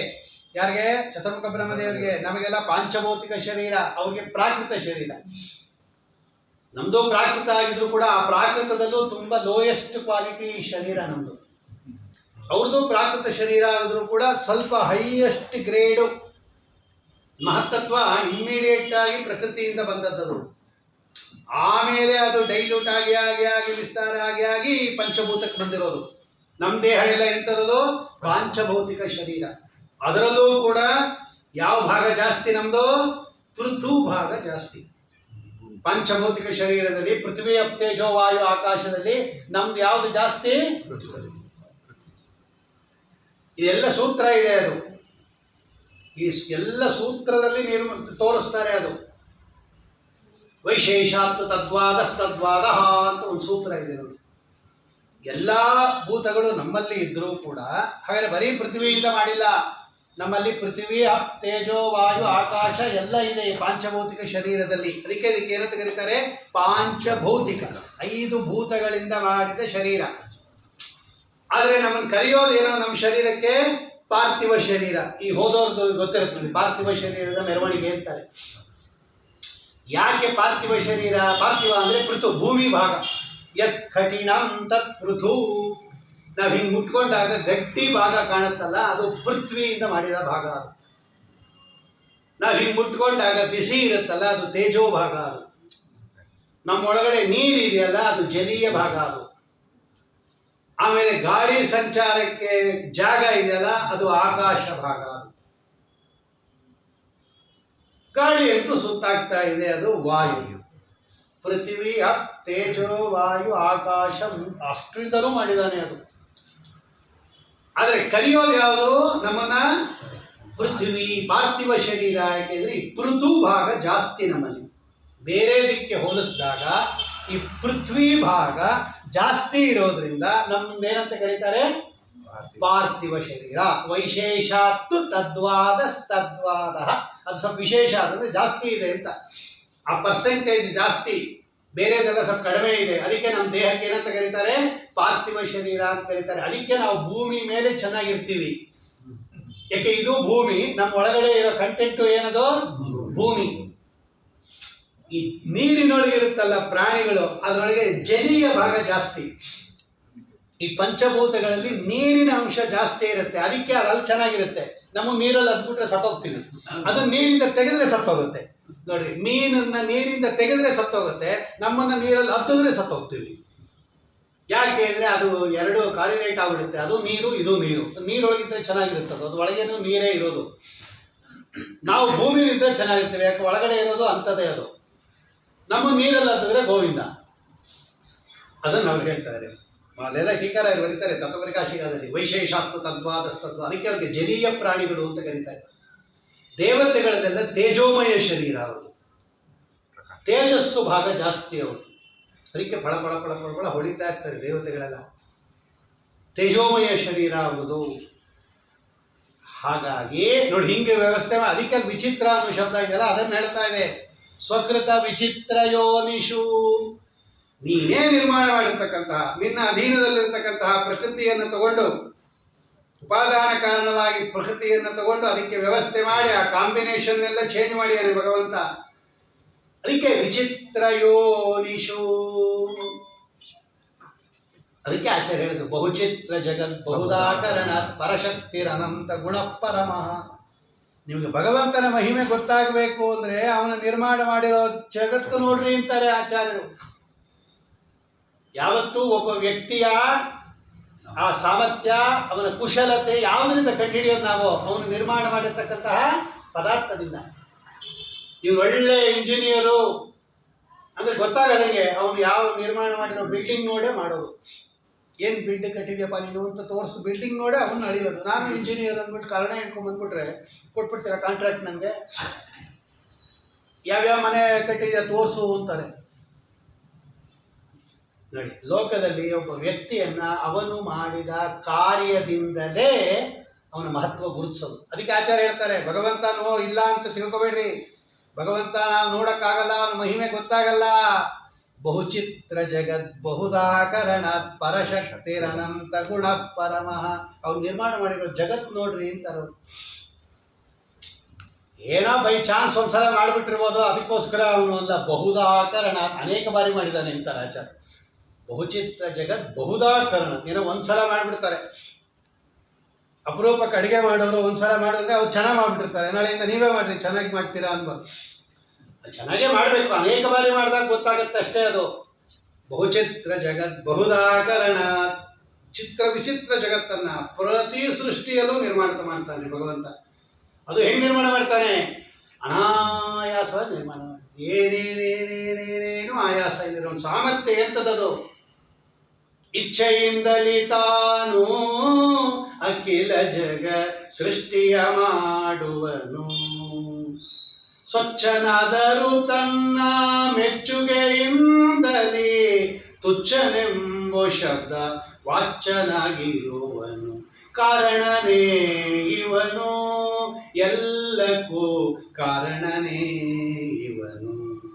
ಕಾರಣನಿವನು ಸಾಧಾರಣನಲ್ಲನು, ಮಾರಮಣನು ಕರುಣಾರಸಮಯನು. ಕಾರಣನೇ ಇವನು, ಎಲ್ಲಕ್ಕೂ ಕಾರಣನೇ ಇವನು. ಇಚ್ಛೆಯಿಂದಲೇ ತಾನು, ಇಚ್ಛಾ ಮಾತ್ರ ಪ್ರಭೋ ಸೃಷ್ಟಿ ಅಂತ ವೇದ. ನೋಡಿ ಅವ್ರು ಹೆಂಗೆ ತರ್ಜಮೆ ಮಾಡ್ಯಾರೆ ಅವ್ರು ಪ್ರಸನ್ನ ತೀರ್ಥರು. ಇಚ್ಛೆಯಿಂದಲೇ ತಾನು ನೇರ ಶ್ರುತಿ ತರ್ಜಮೆ ಅದು. ಅದಕ್ಕೆ ಹಂಗೆ ಪದ ಹಾಕ್ಬಿಟ್ಯಾರ ಅವರು. ಇಚ್ಛೆಯಿಂದಲೇ ತಾನು ಅಖಿಲ ಜಗ ಸೃಷ್ಟಿಯ ಮಾಡುವನು. ಇಡೀ ಜಗತ್ತನ್ನು ಸೃಷ್ಟಿ ಮಾಡ್ಬೇಕಾದ್ರೆ ಅವನು ಏನಾಗಿರ್ಬೇಕು? ಅವನು ಇಡೀ ಜಗತ್ತಿನಲ್ಲಿರೋ ಪದಾರ್ಥಗಳ ಜ್ಞಾನ ಇರಬೇಕು ಅವನಿಗೆ. ಅದು ಹೇತು ಮದ್ಭಾವ. ಭಗವಂತ ಸರ್ವಜ್ಞನಾಗಿದ್ದಾನೆ, ಎಲ್ಲವನ್ನು ಸೃಷ್ಟಿ ಮಾಡಿರುವುದರಿಂದ. ಅದಕ್ಕೆ ದಾಸರಾಯರು ಬರೀತಾರೆ, ಅವರೇ ಪ್ರಸನ್ನ ತೀರ್ಥ ಬರೀತಾರೆ, ಎಲ್ಲವ ಬಲ್ಲವನು ಈತನು ಇಲ್ಲದ ಸ್ಥಳವಿಲ್ಲ. ಎಲ್ಲವ ಬಲ್ಲವನು ಈತನು ಇಲ್ಲದ ಸ್ಥಳವಿಲ್ಲ. ಚಿಲ್ಲರೆ ದೈವಗಳೆಲ್ಲರೂ ಈತನ ಚಲ್ಲಾಟಕ್ಕೆ ಉಲ್ಲಾಸಿಸುವರು. ಕಾರಣನೇ ಇವನು, ಎಲ್ಲಕ್ಕೂ ಕಾರಣನೇ ಇವನು. ಕಾರಣನಿವನು ಸಾಧಾರಣನಲ್ಲನು. ಅದಕ್ಕೆ ಲೋಕವಿಲಕ್ಷಣ ಅಂತ ಕರೆಯೋದು. ಸಾಧಾರಣ ಅಂದ್ರೇನು? ಕಾಮನ್ ಅಂತ ನಾವು ನೀವು ಇದ್ದಂಗೆ. ಸಾಧಾರಣನಲ್ಲನು ವೆರಿ ಸ್ಪೆಷಲ್ ಅಂತ, ಅದಕ್ಕೆ ವಿಲಕ್ಷಣ ಅಂತ ಕರೆಯೋದು. ಭಗವಂತನಿಗೆ ಏನಂತ ಕರೀತಾರೆ? ಸದಸದ್ವಿಲಕ್ಷಣ, ಜೀವಜಡ ವಿಲಕ್ಷಣ, ಭಾವಾಭಾವ ವಿಲಕ್ಷಣ ಅಂತಾನೆ ಕರೆಯೋದು. ಓಂ ಪರಮತ ಸೇತು ಮಾನ ಸಂಬಂಧ ಭೇದ ವ್ಯಪದೇಶೇಭ್ಯ ಓಂ ಸೂತ್ರ. ಎಲ್ಲರೂ ಹಂಗೆ ಉಪಾಸನೆ ಮಾಡ್ಬೇಕಂತೆ. ಸೂತ್ರ ಹೇಳುತ್ತೆ ಅದು. ಆನಂದಾದಯ ಪ್ರಧಾನಸ್ಯ ಓಂ ಕಾರ್ಯಾಖ್ಯಾನದ ಪೂರ್ವಂ ಓಂ ಪರಮತ ಸೇತು ಮಾನ ಸಂಬಂಧ ಭೇದ ವ್ಯಪದೇಶೇಭ್ಯ ಓಂ. ಭಗವಂತನನ್ನ ಏನಂತ ಚಿಂತನೆ ಮಾಡಬೇಕು? ಲೋಕ ವಿಲಕ್ಷಣ ಅಂತಾನೆ ಚಿಂತನೆ ಮಾಡಬೇಕು ಅಂತ ಸೂತ್ರ ಹೇಳುತ್ತದು. ಅವ್ರು ಹೇಳ್ತಾ ಇದ್ದಾರೆ, ಅವರು ಕಾರಣ ನೀವನು ಸಾಧಾರಣನಲ್ಲನು. ಯಾರೇನು? ಮಾರಮಣನು. ಇಂಥ ದೊಡ್ಡ ಮನುಷ್ಯ ನಮಗ್ ಸಿಗ್ತಾನ? ಕರುಣಾರಸಮಯನು ಕಾರಣನೇ. ಇಷ್ಟು ದೊಡ್ಡ ಪೋಸ್ಟ್ ಅಲ್ಲಿದ್ರು ಕೂಡ ಅವನಂತ ಕರುಣಿ ಜಗತ್ನಲ್ಲಿಲ್ಲ. ಅದಕ್ಕೆ ಅರ್ಜುನ ಕೇಳ್ತಾನೆ, ಕೃಷ್ಣ ನೀನು ಇಷ್ಟು ದೊಡ್ಡ ಮಹಾಮಹಿಮ ಅಂತ ಹೇಳ್ತೀಯ, ನಮ್ಮಂತಹ ಸಾಮಾನ್ಯರಿಗೆ ಎಟ್ಕೋದಿಲ್ಲ ನೀನು. ಹಾಗಾರೆ ಬಹಳ ದೊಡ್ಡ ಸ್ವಾಮಿಗಳು ಅವ್ರನ್ನ ಕಳಿಸ್ಬೇಕು, 1,00,000 ರೂಪಾಯಿ ಕೊಡ್ಬೇಕು. ಸರಿ, ನಾನು 10 ರೂಪಾಯಿ ಕೊಟ್ರೆ ಏನು ಬರ್ತಾರ ಅವರು? ಹಾಗಾದ್ರೆ ಅಷ್ಟು ದುಡ್ಡಿಲ್ಲ ಇರೋರು ಅವ್ರನ್ನ ಕರ್ಸಕ್ಕಾಗಲ್ಲ ಅಂತ ಅರ್ಥ. ಅಲ್ಲಿ ಮುಗೀತಲ್ವ ಲೋಕದಲ್ಲಿ. ಹಾಗಾದ್ರೆ ಭಗವಂತ ಅಷ್ಟು ದೊಡ್ಡ ಮಹಾನ್ ಭಾವ ಆದ್ಮೇಲೆ ನಮ್ಮಂತಹ ಸಾಮಾನ್ಯರಿಗೆ ನೀನು ಎಟ್ಕಲ್ಲ ಅಲ್ವಾ ಕೃಷ್ಣ ಅಂತ ಕೇಳಿದಾಗ, ಹಂಗೇನಿಲ್ಲ ಅರ್ಜುನ, ಪತ್ರಂ ಪುಷ್ಪಂ ಫಲಂ ತೋಯಂ ಯೋಗೇ ಭಕ್ತ್ಯಾ ಪ್ರಯಚ್ಛತಿ. ಆವಾಗ ಹೇಳೋದು ಭಗವಂತ, ನಾನಷ್ಟು ದೊಡ್ಡವನಾಗಿದ್ದರೂ ಕೂಡ ಒಂದು ತುಳಸಿ ದಳ ಇಟ್ಟು ಬಿಡ್ರಿ ಸಾಕು, ನಾನು ಬರ್ತೀನಿ ಅಂತಾರೆ ಭಗವಂತ. ಆದರೆ ಹೆಂಗಿಡ್ಬೇಕು ಅದು? ಭಕ್ತ್ಯಾ ಪ್ರಯಚ್ಛತಿ. ಒಂದು ಹೂವು, ಒಂದು ತುಳಸಿ, ಒಂದು ನಿಷಿದ್ಧವಲ್ಲದ ಒಂದು ಹೂವು, ಒಂದು ತುಳಸಿ, ಒಂದು ದಳ ಸಾಕು, ತುಂಬಾನು ತರಬೇಡ್ರಿ. ನೀರು ಏನು ಸಿಗೋದಿಲ್ಲ, ನೀರನ್ನ ಇರುತ್ತಲ್ಲ, ತೋಯಂ. ಭಗವಂತನಿಗೆ ದಾಮೋದರ ಅಂತ ಒಂದು ಹೆಸರಿದೆ ಅಲ್ವಾ? ಏನು ದಾಮೋದರ ಅಂದ್ರೆ? ನಮಗೆಲ್ಲ ಗೊತ್ತಿರೋದು ಒಂದೇ ಅರ್ಥ. ನೀವು ಕಾರ್ತಿಕ ದಾಮೋದರ ಸ್ತೋತ್ರ ಮೊನ್ನೆ ಅವರು ಹೇಳಿದ್ರು ನೋಡಿ, ಮತ್ಸ್ಯಾಕೃತಿಧರ ಜಯ ದೇವೇಶ ವೇದ ವಿಬೋಧಕ ಕೂರ್ಮ ಸ್ವರೂಪ. ಇನ್ನೇನು ಕಾರ್ತಿಕ ಮಾಸ ಬರ್ತಾ ಇದೆ, ಈಗಾಗಲೇ ಸ್ನಾನ ಬಂದ್ಬಿಟ್ಟಿದೆ, ಮಾಸನೂ ಬಂದ್ಬಿಡುತ್ತೆ, ದೀಪ ಜ್ವರನ ಎಲ್ಲ ಮಾಡ್ತೀವಿ. ಅವಾಗ ಕಾರ್ತಿಕ ದಾಮೋದರ ಸ್ತೋತ್ರ ಹೇಳ್ತೀವಲ್ಲ. ದಾಮೋದರ ಅಂದ್ರೆ ಏನು ಗೊತ್ತಾ? ಒಂದರ್ಥ ಅವರು ಬರೀ ವಿಶ್ವಪತಿ ತೀರ್ಥರ ವ್ಯಾಖ್ಯಾನದಲ್ಲಿ ಬರೀತಾರೆ, ದಾಮೋದರ ದೂರತರಾಂತರ ಒಂದೇ ದಾರಿತ ಪಾರಗ ಪರಪರಸ್ಮಾತ್ ಅನ್ನೋ ಕಡೆ. ದಾಮ ಅಂದ್ರೆ ದಾಮ ಉದ ರ, ದಾಮೋದರ, ದಾಮ ಉದ ರ. ದಾಮ ಉದರ ಅಂತ ಬಿಡಿಸ್ಕೊಂಡ್ರೆ ಹೊಟ್ಟೆಯಲ್ಲಿ ಹಗ್ಗವನ್ನ ಕಟ್ಟಿಸಿಕೊಂಡವನು ಅನ್ನೋ ಅರ್ಥ ಬರುತ್ತೆ. ದಾಮ ಅಂದ್ರೆ ಹಗ್ಗ, ಉದರ ಅಂದ್ರೆ ಹೊಟ್ಟೆ. ಅಂದ್ರೆ ಕೃಷ್ಣಾವತಾರದಲ್ಲಿ ತನ್ನ ತಾಯಿಯಾಗಿರ್ತಕ್ಕಂತಹ ಯಶೋಧಾದೇವಿಯಿಂದ ಉದರದಲ್ಲಿ ಹಗ್ಗವನ್ನ ಕಟ್ಟಿಸಿಕೊಂಡವನು. ಇದು ಪ್ರಸಿದ್ಧ ಅರ್ಥ. ಇದು ಬಿಟ್ಬಿಡಿ, ಈಗ ಹಂಗೆ ಬಿಡಿಸೋದು ಬೇಡ. ಅದು ಅವ್ರು ಬಿಡಿಸ್ತಾರೆ ವಿಶ್ವಪತಿ ತೀರ್ಥರು. ದಾಮ ಪ್ಲಸ್ ಉದ ಪ್ಲಸ್ ರ ಅಂತ ಬಿಡಿಸೋದು. ಇವಾಗ ಹಿಂಗೆ ಬಿಡಿಸೋದು, ದಾಮ ಪ್ಲಸ್ ಉದರ ಅಂತ ಬಿಡಿಸ್ಬಿಟ್ವಿ. ಯಾವಾಗ ಆ ಉದರ ಅನ್ನೋದು ಹಿಂಗೆ ಬಿಡಿಸ್ಬಿಡೋಣ ನಾವು. ದಾಮ ಪ್ಲಸ್ ಉದ ಪ್ಲಸ್ ರ. ಇವಾಗ ಏನರ್ಥ ಬರುತ್ತೆ? ಈಗ ದಾಮ ಅಂದ್ರೆ ಏನು ಗೊತ್ತಾ? ದಮ ಅಂದ್ರೆ ಸಂಸ್ಕೃತದಲ್ಲಿ ಇಂದ್ರಿಯ ನಿಗ್ರಹ. ದಮ ಶಮ ಅನಿಷ್ಠತಾ ಬುದ್ಧಿ, ದಮ ಇಂದ್ರಿಯ ನಿಗ್ರಹ. ಏಕಾದಶಿ ಸ್ಕಂದದಲ್ಲಿ ಭಗವಂತ ಹೇಳ್ತಾನೆ ದಮ ಅಂದ್ರೇನು, ಶಮ ಅಂದ್ರೇನು ಉದ್ದವಾಗಿ ಹೇಳ್ತಾನೆ.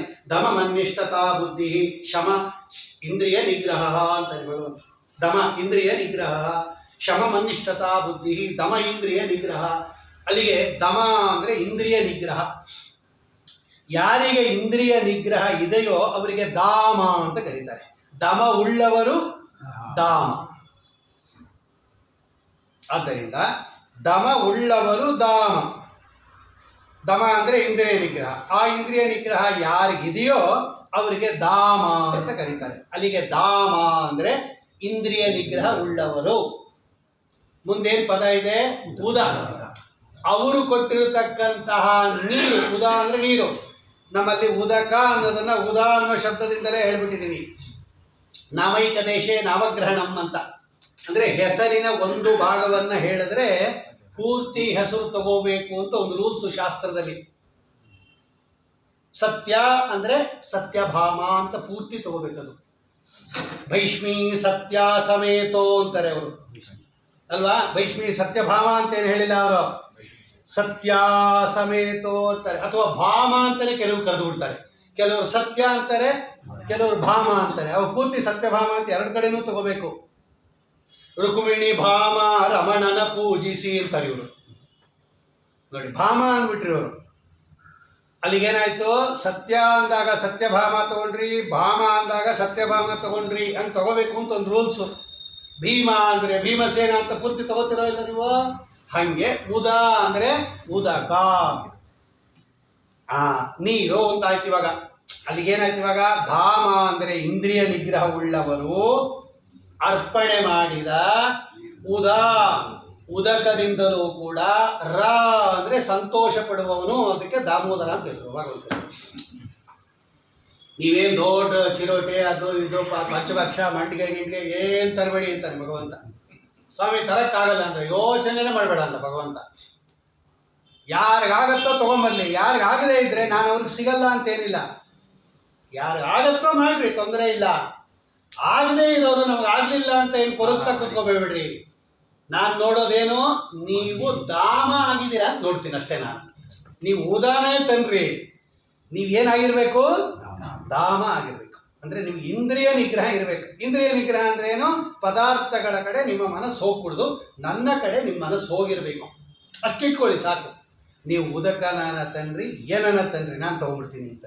ಅಹಿಂಸಾ ಪ್ರಥಮ ಪುಷ್ಪಂ ಇಂದ್ರಿಯ ನಿಗ್ರಹ ಅಂತ ಹೇಳ್ತಾರೆ. ಪುಷ್ಪಂ ಇಂದ್ರಿಯ ನಿಗ್ರಹನೂ ಒಂದು ಪುಷ್ಪ, ಅದು ಭಾವ ಪುಷ್ಪ. ಅಷ್ಟಬೇರ್ಭಾವ ಪುಷ್ಪೈಹಿ ಅದಿರ್ಬೇಕಂತೆ. ಅದಕ್ಕೆ ದಮ ಅಂತ ಕರೀತಾರೆ. ದಮ ಉಳ್ಳವರು ದಾಮರು, ಅವರು ಅರ್ಪಣೆ ಮಾಡಿದ ಉದಕದಿಂದಲೂ ಕೂಡ ರಮತೆ ಸಂತೋಷ ಪಡ್ತಾನೆ. ಆದ್ದರಿಂದ ಹಂಗೇನಂತ ಕರೀತಾರೆ, ದಾಮೋದರ. ಇದೊಂದು ಅರ್ಥ ದಾಮೋದರ ಸ್ತೋತ್ರ ಹೇಳುವಾಗ ಹಿಂಗೊಂದಿದೆ. ಅದೊಂದು ಅರ್ಥ, ಇದೊಂದು ಅರ್ಥ ಅಂತ ಅವ್ರು ಬರೀತಾರೆ, ಜ್ಞಾನಿಗಳಾಗಿರ್ತಕ್ಕಂಥವ್ರು ಬರೀತಾರೆ. ಆದ್ದರಿಂದ ಭಗವಂತ ಇಲ್ಲಿ ಹೇಳ್ತಾ ಇದ್ದಾನೆ, ಅವನು ಸ್ವಕೃತ ವಿಚಿತ್ರ ಯೋನಿಷು, ತಾನೇ ನಿರ್ಮಾಣ ಮಾಡಿರ್ತಕ್ಕಂತಹ ಅತ್ಯದ್ಭುತವಾಗಿರ್ತಕ್ಕಂತಹ ಆ ಶರೀರಗಳಲ್ಲಿ ಅನಲವತ್ ಸ್ವಕೃತಾನುಕೃತಿ. ಉದಾಹರಣೆ ಕೊಡ್ತದ್ದು, ಈಗ ಕಟ್ಟಿಗೆ ಇದೆ, ಕಟ್ಟಿಗೆಯನ್ನು ಆಶ್ರಯಿಸಿಕೊಂಡಿರುತ್ತೆ ಯಾವುದು, ಬೆಂಕಿ. ಅನಲ ಅಂದರೆ ಬೆಂಕಿ ನೋಡಿ. ಅನಲವತ್ ಉದಾಹರಣೆ ಕೊಡ್ತಾರೆ ಅವರು. ನೀನೇ ನಿರ್ಮಾಣ ಮಾಡಿರುವ ಶರೀರದಲ್ಲಿ ಅದು ಹೆಂಗಿದೆಯೋ ಹಂಗೇ ಇರುತ್ತೆ, ನೀನು ಒಳಗಡೆ ಹಂಗೇ ಇರ್ತೀಯ. ಆದ್ದರಿಂದ ಉತ್ಕೃಷ್ಟವಾಗಿರ್ತಕ್ಕಂತಹ ರೀತಿಯಲ್ಲಿ ಆ ಶರೀರದೊಳಗೆ ನೀನಿದ್ದು, ಜೀವರು ಹೇಗಿದ್ದಾರೋ ಹಾಗೇ ಇದ್ದು, ಏನು ಅವರಂತೆ ನೀನು ಉತ್ಕೃಷ್ಟವಾಗಿರ್ತಕ್ಕಂಥ ವ್ಯಾಪಾರವನ್ನು ಮಾಡಿಬಿಡ್ತೀಯ ಅಂತಾರೆ ಅವರು. ತೋರಿಸ್ತಾರೆ ನೋಡಿ. ಅಪಿವಿತತಾ ಸ್ವಮು ಶ್ವವಿತತೋರುವಿದಂ ಮನಸಿ. ನೀನೇ ಸೃಷ್ಟಿ ಮಾಡಿರ್ತಕ್ಕಂತಹ ಶರೀರದಲ್ಲಿ ನೀನಿದ್ದು ಜೀವರಾಶಿಗಳ ಜೊತೆಯಲ್ಲಿ ಆ ಜೀವರಾಶಿಗಳು ಏನೇನು ವ್ಯಾಪಾರ ಮಾಡ್ತಾರೋ ಅದರಂತೆ ನೀನು ಮಾಡಿ ನೀನು ಹಾಗೆ ತೋರಿಸ್ಕೊಂಡ್ಬಿಡ್ತೀಯ. ಅದಕ್ಕೆ ಅವ್ರು ಉದಾಹರಣೆ ಕೊಟ್ಟಿರೋದು ಅನಲವತ್. ಅನಲ ಇದೆಯಲ್ಲ ಬೆಂಕಿ, ಆ ಬೆಂಕಿ ಹೆಂಗಿರುತ್ತೆ ಅಂದ್ರೆ ಆ ಪದಾರ್ಥ ಹೆಂಗಿರುತ್ತೋ ಹಂಗಿರುತ್ತೆ ಬೆಂಕಿ. ಈ ಕಬ್ಬಿಣದ ರಾಡನ್ನ ನೀವು ಬಿಸಿ ಮಾಡಿದ್ರೆ ಆ ಬೆಂಕಿ ಹೆಂಗಿರುತ್ತೆ, ಉದ್ದಕ್ಕೆ ಇರುತ್ತೆ, ರಾಡ್ ಶೇಪಲ್ಲೇ ಇರ್ತದೆ. ನೀವು ರೆಕ್ಟ್ಯಾಂಗಲ್ ಶೇಪಲ್ಲೇ ಇದ್ರೆ ಅದೇ ಬೆಂಕಿ ಹೆಂಗಿರುತ್ತೆ, ಗುಂಡುಗೆ ಬಾಲ್ ಇದ್ದಂಗೆ ಇದ್ರೆ ಅದೆಲ್ಲ ಹೆಂಗಿರುತ್ತೆ, ಗೋಳ ಅಲ್ವಾ, ಗೋಳಕ ಹೆಂಗಿರುತ್ತೆ ಅದು ಹಂಗೆ ಇರುತ್ತೆ. ಅದು ಅಂದ್ರೆ ಆ ವಸ್ತು ಹೇಗಿದೆಯೋ ಅದನ್ನು ಕಾಯಿಸಿದಾಗ ಆ ಬೆಂಕಿ ಯಾವ ಆಕಾರದಲ್ಲಿ ಇರುತ್ತದೋ ಆಯಾ ಆಕಾರದಲ್ಲೇ ಇರುತ್ತೆ. ಹಂಗೆ ಅನಲವತ್ ಕಟ್ಟಿಗೆ ಉರಿತಾ ಇದ್ದಾಗ ಆ ಉರಿಯೋ ಬೆಂಕಿ ಹಂಗೆ ಇರುತ್ತೆ ನೋಡ್ರಿ, ಊದಕ್ಕೆ ಹಂಗೆ ಇರ್ತದೆ. ಕಟ್ಟಿಗೆ ಆಕಾರದಲ್ಲೇ ಇರ್ತದೆ. ಆ ಇಜ್ಜಲ್ ಹಾಕಿದ್ರೆ ಇಜ್ಜಲ್ ಆಕಾರದಲ್ಲೇ ಗುಂಡಿಗಿರುತ್ತದು.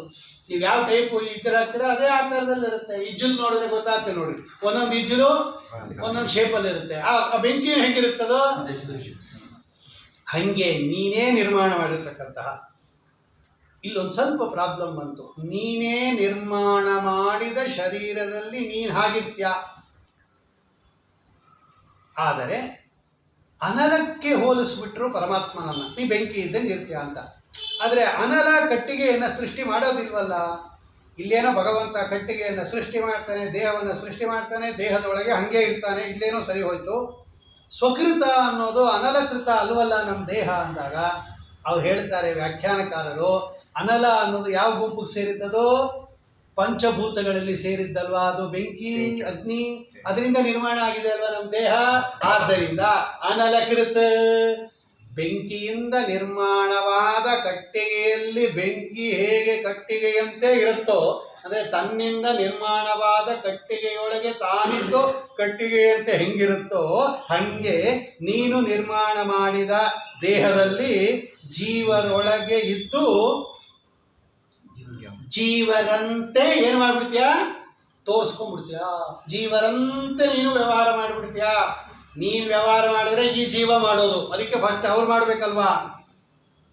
ಬಿಂಬ ಚಲಿಸಿದರೆ ಪ್ರತಿಬಿಂಬ ಚಲಿಸುವುದು. ಈಗ ಅವ್ನು ಚಲಿಸದೇ ಇದ್ರೆ ನೀ ಏನು ಮಾಡೋಕ್ಕೆ ಆಗಲ್ಲ.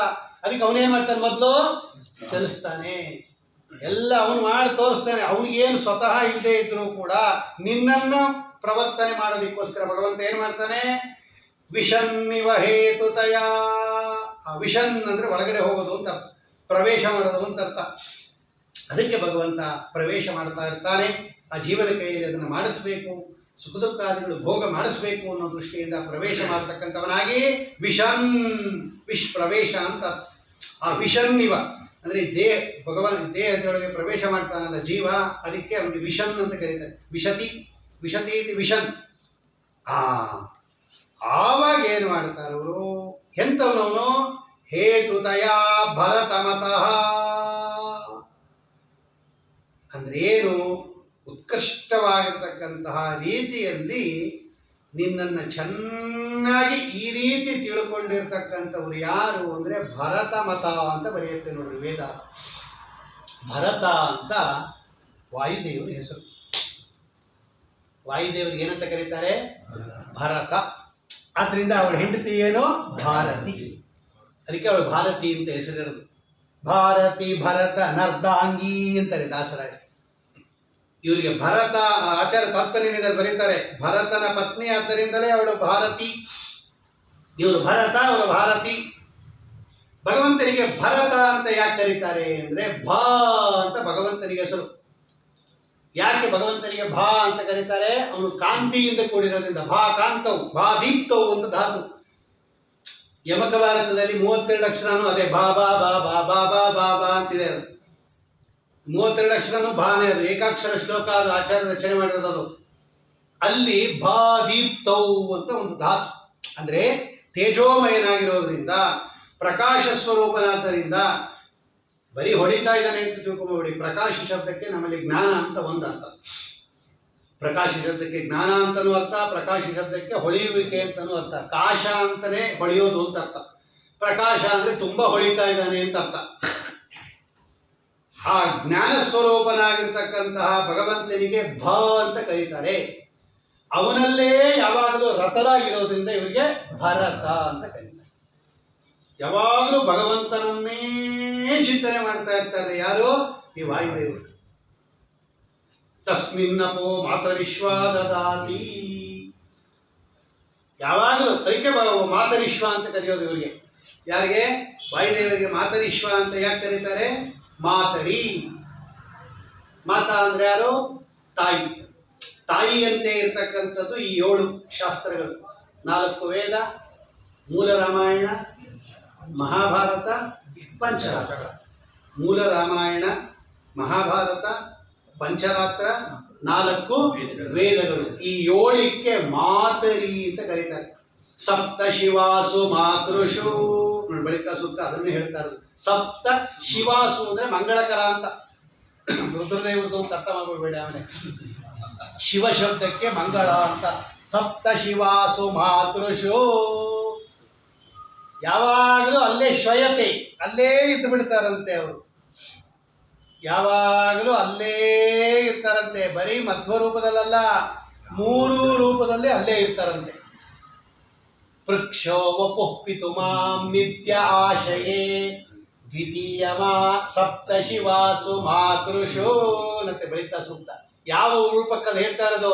ಭೀಮಸೇನ ದೇವ್ರ ರೂಪಕ್ಕೆ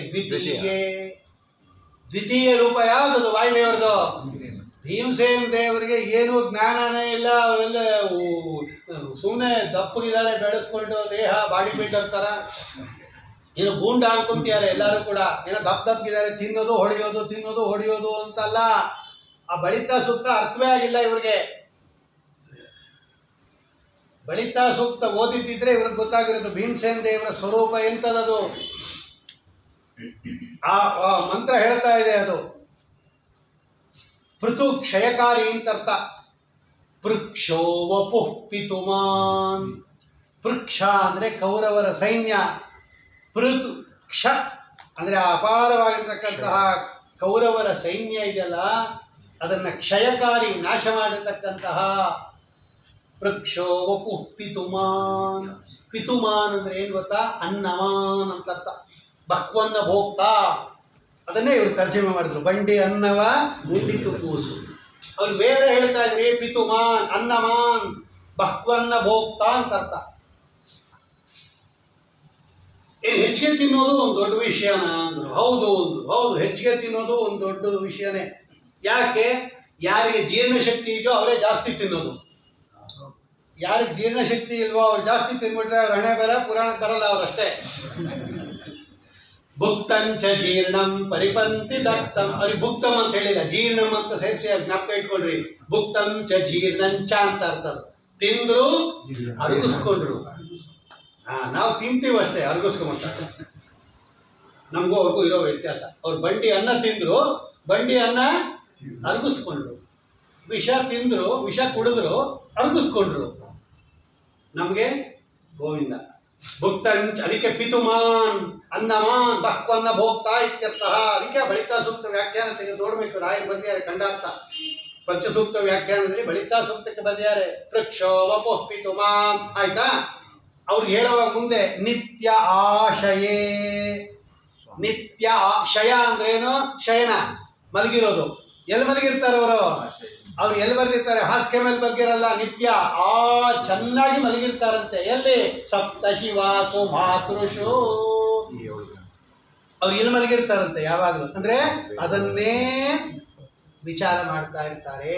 ಸದಾ ಶಾಸ್ತ್ರ ವಿಚಾರ ಮಾಡ್ತಾ ಇರ್ತಕ್ಕಂಥವರು ಯಾರು? ಭೀಮಸೇನ ದೇವರು.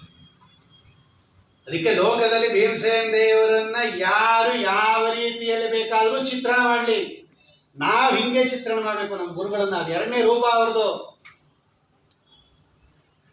ದಾಸರಾಯ ಹೇಳ್ತಾರೆ, ಯಾರು ಏನು ಮಾಡಿದ್ರೆ ನನಗೇನು ಸ್ವಾಮಿ, ನಾನು ಅದನ್ನೇನು ತಲೆ ಕೆಡಿಸ್ಕೋಲ್ಲ. ಈ ನಾಟಕದವರು, ಸಿನಿಮಾದವರು, ಟಿವಿ ಅನ್ನೋರು, ಸೀರಿಯಲ್ನವರು ಕೆಲವರು ಎಲ್ಲ ಭೀಮನ್ನ ವಿಕೃತವಾಗಿ ಚಿತ್ರಣ ಮಾಡಿಬಿಡ್ತಾರೆ.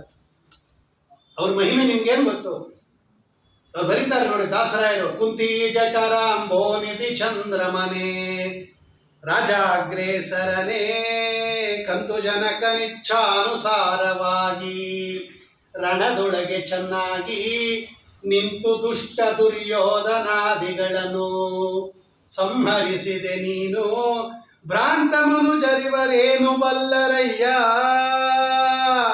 ಕರುಣದಿ ಪಿಡಿಕಯ್ಯ ಭಾರತೀಶ ಮದ್ಭಾರ ನಿನ್ನದಯ್ಯ ಅಂತ ದಾಸರಾಯ. ಏನ್ ಗೊತ್ತೋ ಇವರಿಗೆಲ್ಲ? ಇಂಥ ನಿಮ್ಮನ್ನ ಹೆಂಗೆಂಗೋ ಚಿತ್ರಣ ಮಾಡ್ತಾರೆ. ಇವ್ರ ಹಣೆ ಬರ ಇಲ್ಲೇ ಇದೆ. ಅವರೆಲ್ಲ ಅಂದಂತ ಹೋಗೋರು.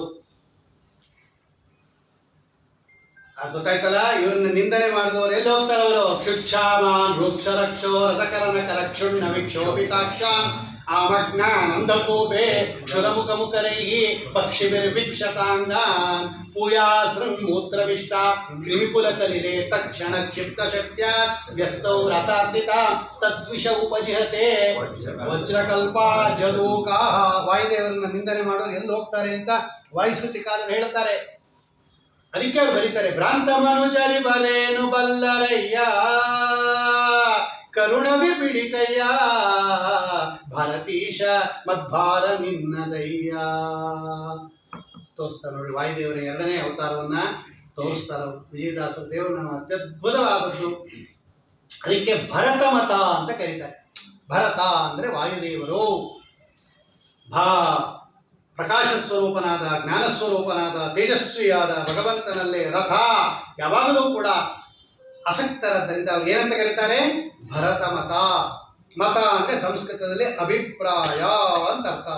ಚೆನ್ನಾಗಿ ಅಂದರೆ ಉತ್ಕೃಷ್ಟವಾಗಿರ್ತಕ್ಕಂತಹ ರೀತಿಯಲ್ಲಿ ಭಗವಂತ ಎಲ್ಲದಕ್ಕೂ ಕಾರಣ ಅಂತ ತಿಳ್ಕೊಂಡಿರೋರು ಯಾರಪ್ಪ ಅಂದರೆ ಭರತ. ಯಾರು? ವಾಯುದೇವರು. ಬೇರೆಯವರೆಲ್ಲರೂ ಕೂಡ ಒಂದಲ್ಲ ಒಂದು ಸಂದರ್ಭದಲ್ಲಿ ನಾನು ಅಂತ ಬಂದ್ಬಿಡುತ್ತವ್ರು. ಆದರೆ ಯಾವ ಕಾಲಕ್ಕೂ ಕೂಡ ಎಲ್ಲದಕ್ಕೂ ಕಾರಣನೇ ಇವನು, ಎಲ್ಲಕ್ಕೂ ಕಾರಣನೇ. ಈ ಜ್ಞಾನ ವಾಯುದೇವರಿಗೆ ಪ್ರಳಯ ಕಾಲದಲ್ಲೂ ಕೂಡ ಇರುತ್ತಂತೆ. ನೋಡ್ರಿ, ಹಂಗೆ ಇರುತ್ತಂತವ್ರು. ನಾಹಂಕರ್ತ ಹರಿಕರ್ತ. ಅದಕ್ಕೆ ಭರತ ಮತ ಅಂತ ಕರೀತಾರೆ. ಭರತ ಮತ ಅಂದರೆ ವಾಯುದೇವರ ಅಭಿಪ್ರಾಯ. ವಾಯುದೇವರು ಮಾತ್ರ ಸ್ವಾಮಿ ನಿನ್ನನ್ನು ಹೀಗೆ ಚೆಂದಾಗಿ ತಿಳ್ಕೊಂಡಿರ್ತಾರೆ ಯಾವಾಗಲೂ ಕೂಡ. ಅಂತಹ ಭರತ ಮತ ಚಕಾಸ್ತ, ಅಂತಹ ಒಳ್ಳೆ ಉತ್ಕೃಷ್ಟವಾಗಿರ್ತಕ್ಕಂತಹ ವಿಷನ್ನಿವ ಚಕಾಸ್ತಿ, ಅಂತಹ ಮುಖ್ಯ ಪ್ರಾಣದೇವರಿಂದ ಕೊಂಡಾಡಿಸಿಕೊಂಡಿರತಕ್ಕಂತಹ ನೀನು ಈ ಉತ್ಕೃಷ್ಟವಾಗಿರ್ತಕ್ಕಂತಹ ಜೀವರಾಶಿಗಳಲ್ಲಿ ಪ್ರವೇಶ ಮಾಡತಕ್ಕಂಥವನಾಗಿ, ಒಂದು ವ್ಯತ್ಯಾಸ ಏನು, ಹಂಗಂತ ಭಗವಂತ ಒಳಗಡೆ ಇದ್ದಾನೆ ಅಂತ ಅವನು ನಮ್ಮಂಗೆ ದುಃಖ ಪಡ್ತಾ ಇದ್ದಾನೆ ಅಂತ ತಿಳ್ಕೊಂಡ್ಬಿಡ್ಬೇಡ್ರಿ. ಓಂ ಸಂಭೋಗ ಪ್ರಾಪ್ತಿ ರೀತಿ ಚೈನ ವೈಶೇಷ್ಯಾತೋ ಅಂತ ಒಂದು ಸೂತ್ರ ಇದೆ. ಅದಕ್ಕೊಂದು ಸೂತ್ರ ಮಾಡಿದ್ದಾರೆ. ಯಾವುದು ಬಿಟ್ಟೇ ಇದ್ದಾರೆ ಆ ಬ್ರಹ್ಮಸೂತ್ರದಲ್ಲಿ. ಸಂಭೋಗ ಅಂದರೆ ಸಮಾನ ಭೋಗ. ಅದೇನು ಪ್ರಾಬ್ಲಮ್ ಬಂತು, ಈ ದೇಹದೊಳಗೆ ನೀನು ಇದೆಯಾ, ಪರಮಾತ್ಮನೂ ಇದ್ದಾನೆ. ಈ ದೇಹಕ್ಕೆ ಏನಾದರೂ ತೊಂದರೆ ಆದರೆ ಅನುಭವಿಸೋರು ಯಾರು? ನೀನು ಪ್ಲಸ್. ಒಂದು ಮನೆಗೆ ಬೆಂಕಿ ಬಿದ್ದರೆ ಒಳಗಡೆ ಇಬ್ಬರಿಗೂ ಏನಾಗುತ್ತೆ? ಸುಟ್ಟಗಾಯ ಆಗುತ್ತೋ ಇಲ್ವೋ, ಹಾಗೆ ಈ ದೇಹಕ್ಕೆ ಏನಾದರೂ ತೊಂದರೆ ಆದರೆ, ಮುಳ್ಳು ಚುಚ್ಚಿದ್ರೆ ಭಗವಂತನೂ ಕುಂಟಬೇಕು, ನೀನು ಕುಂಟಬೇಕು. ಇದೊಂದು ಪ್ರಾಬ್ಲಮ್ ಬರುತ್ತಲ್ಲ ನಿಮ್ಮ ಭಗವಂತನಿಗೆ, ದೇಹದೊಳಗಿದ್ದಾನೆ ಅಂತ ಹೇಳ್ಬಿಟ್ರೆ ಇದಕ್ಕೇನು ಮಾಡ್ತೀರಾ ಅಂದರು. ಆಗ ಸೂತ್ರ ಹೊರಟು. ಸಂಭೋಗ ಪ್ರಾಪ್ತಿ ರೀತಿ ಚೇನ್ನ ವೈಶೇಷ್ಯಾತ್ವೋಮ್ ಅಂತ ಸೂತ್ರ. ಅದನ್ನು ಹೇಳ್ತಾ ಇದೆ ಈ ವೇದ. ಏನು ಹೇಳಿದ್ರು ಅವರು? ಅಪ್ಪ, ಒಂದು ದೇಹದೊಳಗೆ ಇಬ್ಬರೂ ಇರೋದ್ರಿಂದ ದೇಹಕ್ಕೆ ಏನಾದರೂ ತೊಂದರೆ ಆದರೆ, ತಲೆನೋವು ಬಂದರೆ ಭಗವಂತನಿಗೂ ತಲೆನೋವು, ನಮಗೂ ತಲೆನೋವು. ತಲೆಗೆ ಏನಾದರೂ ಏಟು ಬಿದ್ದರೆ ಭಗವಂತನಿಗೂ ಬ್ಯಾಂಡೇಜ್ ಹಾಕಬೇಕು, ನೀನು ಹಾಕ್ಕೋಬೇಕು. ಇಲ್ಲ ಅಂದರು ಸೂತ್ರಕಾರರು. ಇಲ್ಲ, ಯಾಕೆ? ವೈಶೇಷ್ಯ. ಅವನಿಗೆ ಇವನಿಗಿಲ್ಲದೆ ಇರೋ ಸ್ವಲ್ಪ ಸ್ಪೆಷಾಲಿಟಿ ಇದೆ ಅಂದರು. ಜೀವನಿಗೆ ಇಲ್ಲದಿರುವ ವಿಶೇಷ ಅಂದ್ರೇನು? ಸ್ಪೆಷಲ್. ಅವನಿಗೇನೋ ಒಂದು ಸ್ಪೆಷಲ್ ಇದೆ. ಏನು ಸ್ಪೆಷಲ್ಲು ಅಂತ ಕೇಳಿದ್ರು. ಏನು ಸ್ಪೆಷಲ್ಲು? ನಿನಗೆ ಏಟು ಬಿದ್ದಿದ್ದು ಯಾಕೆ ಗೊತ್ತಾ?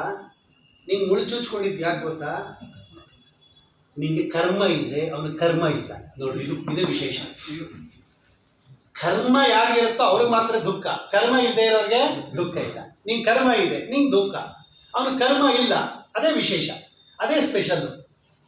ಆದ್ದರಿಂದ ಒಳಗಡೆ ಇದ್ದ ಮಾತ್ರಕ್ಕೆ ಪಡಬೇಕು ಅಂತ ಏನಿಲ್ಲ. ಅದ ನೀವು ದೃಷ್ಟಾಂತ ಕೊಟ್ವಲ್ಲ, ಅದರಲ್ಲಿ ಇದೆಯಲ್ಲ ಅಂದ. ಒಂದು ಮನೆ ಇದೆ, ಅದಕ್ಕೆ ಬೆಂಕಿ ಬಿದ್ದೋದ್ರೆ ಒಳಗಡೆ ಮಲಗಿರ್ತಕ್ಕಂಥ ಇಬ್ಬರು ಸತ್ತೋಗ್ತಾರಲ್ವಾ ಅಂತ ಕೇಳಿದ್ರೆ ಇಲ್ಲ ಅಂದ್ರು. ಅದಕ್ಕೂ ಇಲ್ಲ ಅಂದ್ರು ಅವರು. ನಿನ್ನ ದೃಷ್ಟಾಂತದಲ್ಲೂ ಇಲ್ಲ, ದಾಷ್ಟಾಂತದಲ್ಲೂ ಇಲ್ಲ. ಹೆಂಗೆ ಅಂತ ಕೇಳಿದ ಅವನು. ಆ ಮಲಗಿರೋ ಇಬ್ಬರು ಇರ್ತಾರಲ್ಲ, ಅದರಲ್ಲಿ ಒಬ್ಬನಿಗೆ ಅಗ್ನಿಸ್ತಂಭನ ವಿದ್ಯೆ ಗೊತ್ತಿರುತ್ತೆ ಅಂತ ಇಟ್ಕೋ. ಅಗ್ನಿಸ್ತಂಭನ ವಿದ್ಯೆ ಗೊತ್ತಿದ್ರೆ ಅವನು ಬೆಂಕಿ ಮಧ್ಯದಲ್ಲಿ ಮಲಗಿದ್ರು ತಾಳಿನ ಮಲಗಿರ್ತಾನ, ಅವ್ನು ಅಂಟೋದೇ ಇಲ್ಲ ಬೆಂಕಿ. ಇಲ್ಲೂ ಅಷ್ಟೇ, ಲೋಕದಲ್ಲಿ ಇಬ್ಬರಲ್ಲಿ ಒಬ್ಬನಿಗೆ, ಯಜ್ಞದತ್ತ ದೇವದತ್ತ ಇಬ್ಬರಲ್ಲಿ ಯಜ್ಞದತ್ತನಿಗೆ ಅಗ್ನಿಸ್ತಂಭನ ವಿದ್ಯೆ ಗೊತ್ತಿದ್ರೆ ಮನೆ ಸುಟ್ಟರೂ ಕೂಡ, ದೇವದತ್ತನ ಶರೀರ ಸುಟ್ಟರೂ ಕೂಡ ಯಜ್ಞದತ್ತನ ಶರೀರ ಸುಡಲ್ಲ. ಯಾಕೆ? ವೈಶೇಷ. ಆ ವಿಶೇಷ ಇದೆ ಅಂದರೆ ಆ ವಿದ್ಯೆ ಗೊತ್ತಿರೋದು, ಆ ವಿದ್ಯೆ ಗೊತ್ತಿಲ್ಲದೆ ಇರೋದು, ಇದೇ ಸ್ಪೆಷಾಲಿಟಿ. ನಿನ್ನ ದೃಷ್ಟಾಂತದೂ ಸರಿ ಇಲ್ಲ, ಇದು ಸರಿ ಇಲ್ಲ. ಹೋಗಲು ಸೂತ್ರನ ಓಂ ಸಂಭೋಗ ಪ್ರಾಪ್ತಿ ರೀತಿ ಚೇ ನ ವೈಶೇಷ. ಅದನ್ನು ಇಲ್ಲಿ ಹೇಳ್ತಾ ಇದ್ದಾರೆ. ನೀವು ಒಳಗಡೆ ಇದ್ರೂ ಕೂಡ, ಜೀವರಂತೆ ನೀನು ನಟನೆ ಮಾಡಿದ್ರೂ ಕೂಡ ಯಾವುದನ್ನು ಕೂಡ ನೀನು ಅಂಟಿಸ್ಕೋದಿಲ್ಲ. ಹಂಗಿದೆಯಾ ಸ್ವಾಮಿ? ಹಂಗಿದ್ದು ಮಾಡಿ ಅವರವರ ಕರ್ಮಾನುಸಾರ ಅವರಿಗೆ ಉಣಿಸ್ತ್ಯಾ. ಇಂತಹ ನಿನ್ನ ಉತ್ಕೃಷ್ಟವಾಗಿರ್ತಕ್ಕಂತಹ ರೂಪವನ್ನ ಈ ರೀತಿ ನೀನು ಒಳಗಡೆ ಇದ್ರೂ ಕೂಡ ಏನು ಆಗದೆ ಇರೋನು ಅಂತ ಸರಿಯಾಗಿ ತಿಳ್ಕೊಂಡಿರೋರು ಯಾರಪ್ಪ ಅಂದರೆ ಭರತ ಮತ. ಭರತ ಮತ ಮುಖ್ಯ ಪ್ರಾಣದೇವರ ಅಭಿಪ್ರಾಯ, ಮುಖ್ಯ ಪ್ರಾಣದೇವರ ಜ್ಞಾನ ಹಿಂಗಿರುತ್ತಂತೆ. ಅದಕ್ಕೆ ಅವ್ರಿಗೆ ಏನಂತ ಕರೀತಾರೆ? ಅನಿಲ ಅಂತ ಹೆಸರು. ವಾಯುದೇವರಿಗೆ ಏನು ಹೆಸರು? ಅನಿಲ. ಯಾಕೆ ಅನಿಲ ಅಂತ ಕರೀತಾರೆ? ಈಶಾವಾಸ್ಯ ಉಪನಿಷತ್ತಲ್ಲಿ ಇದೆ. ವಾಯುರನಿಲಂ ಅಮೃತೇದಂ ಭಸ್ಮಾಂತಂ ಶರೀರಂ ಅಂತ ಒಂದು ಮಂತ್ರ ಇದೆ. ವಾಯುದೇವರು ಅದೊಂದು ಹೇಳ್ಬಿಟ್ಕೋಣ. ವಾಯುದೇವರಿಗೆ ಅನಿಲ ಅಂತ ಕರೀತಾರೆ. ಯಾಕೆ ವಾಯುದೇವರಿಗೆ ಅನಿಲ ಅಂತ ಕರೀತಾರೆ ಅಂತ ಪ್ರಶ್ನೆ ಬಂತು. ವಾಯುದೇವರಿಗೆ ಅನಿಲ ಅಂತ ಒಂದು ಹೆಸರಿದೆಯೋ ಇಲ್ವೋ? ಯಾಕೆ ಕರೀತಾರೆ ಅಂದರೆ ಅಂದರೆ ಪರಮಾತ್ಮ. ಏಕಾಕ್ಷರ ಕೋಶದಲ್ಲಿ ವೇದದಲ್ಲಿ ಆ ಅಂತ ಭಗವಂತನ ಹೆಸರು. ಐತಿ ಬ್ರಹ್ಮ ಅಂತಲೇ ವೇದ ಇದೆ. ಅಂದರೆ ಪರಮಾತ್ಮ ನಮ್ಮಲ್ಲಿ. ಅಂದರೆ ಪರಮಾತ್ಮ. ನಿಲ ಅಂದ್ರೇನು? ನಿಲಯ. ನಾ ಈಗಾಗಲೇ ಹೇಳಿದೆ, ಒಂದು ಅಕ್ಷರ ಹೇಳಿದ್ರೆ ಎಲ್ಲ ತಗೋಬೇಕು ಅಂತ. ನಿಲ ಅಂದರೆ ನಿಲಯ. ನಿಲಯ ಅಂದ್ರೇನು? ಆಶ್ರಯ. ಅಲ್ಲಿಗೆ ಅಕಾರ ಶಬ್ದ ವಾಚ್ಯನಾದ ಭಗವಂತನೇ ಆಶ್ರಯ ಅಂತ ಯಾರು ತಿಳ್ಕೊಂಡಿರ್ತಾರೋ ಅವರಿಗೆ ಅನಿಲ ಅಂತ ಹೆಸರು. ನೋಡಿ, ಅಕಾರ ಶಬ್ದ ವಾಚ್ಯನಾದ ಭಗವಂತನೇ ನಮಗೆ ಆಶ್ರಯ, ನಿಲಯ, ಮನೆಯಂತೆ ಅಂತ ಯಾರು ತಿಳ್ಕೊಂಡಿರ್ತಾರೋ ಅವ್ರಿಗೆ ಏನಂತ ಕರೀತಾರೆ? ಅನಿಲ. ಇದರ ಮೇಲೆ ಪ್ರಶ್ನೆ ಬಂತು. ನಾವು ಭಗವಂತನನ್ನ ಆಶ್ರಯ ಅಂತಾನೆ ತಿಳ್ಕೊಂಡಿರೋದು, ಎಲ್ಲರೂ ಕೂಡ ಭಗವಂತನನ್ನ ಆಶ್ರಯ ಅಂತಾನೆ ತಿಳ್ಕೊಂಡಿರೋದು. ಹಾಗೆ ನಾವು ಅನಿಲನೇ. ಎಲ್ಲರೂ ಅನಿಲ, ಅನಿಲ್ ಕುಮಾರ್, ಅನಿಲ್ ರಾವ್, ಅನಿಲಪ್ಪ, ಅನಿಲಮ್ಮ, ಅನಿಲಾಬಾಯಿ. ಯಾಕೆ? ಎಲ್ಲರೂ ಭಗವಂತನನ್ನ ಆಶ್ರಯ ಅಂತಾನೆ ತಿಳ್ಕೊಂಡಿದ್ದಾರೆ. ಯಾರು ಭಗವಂತನನ್ನ ಆಶ್ರಯ ಅಂತ ತಿಳ್ಕೊತಾರೋ ಅವ್ರಿಗೆ ಅನಿಲ ಅಂತ ಕರೀತಾರಲ್ಲ, ಎಲ್ಲರೂ ಅನಿಲಾಚಾರ್. ಯಾಕೆ ನಮ್ಮನ್ನು ಅನಿಲ ಅಂತ ಕರೆಯಲ್ಲ ಅಂತ ಪ್ರಶ್ನೆ ಬಂತು. ಅದಕ್ಕೆ ಉತ್ತರ ಹೇಳಿದ್ರು ಜ್ಞಾನಿಗಳು. ನೀವು ಭಗವಂತನನ್ನ ಆಶ್ರಯ ಅಂತ ಯಾವಾಗ ತಿಳ್ಕೊಂಡಿರ್ತೀರ ಗೊತ್ತಾ? ಪುರಾಣ ಕೇಳುವಾಗ ಮಾತ್ರ.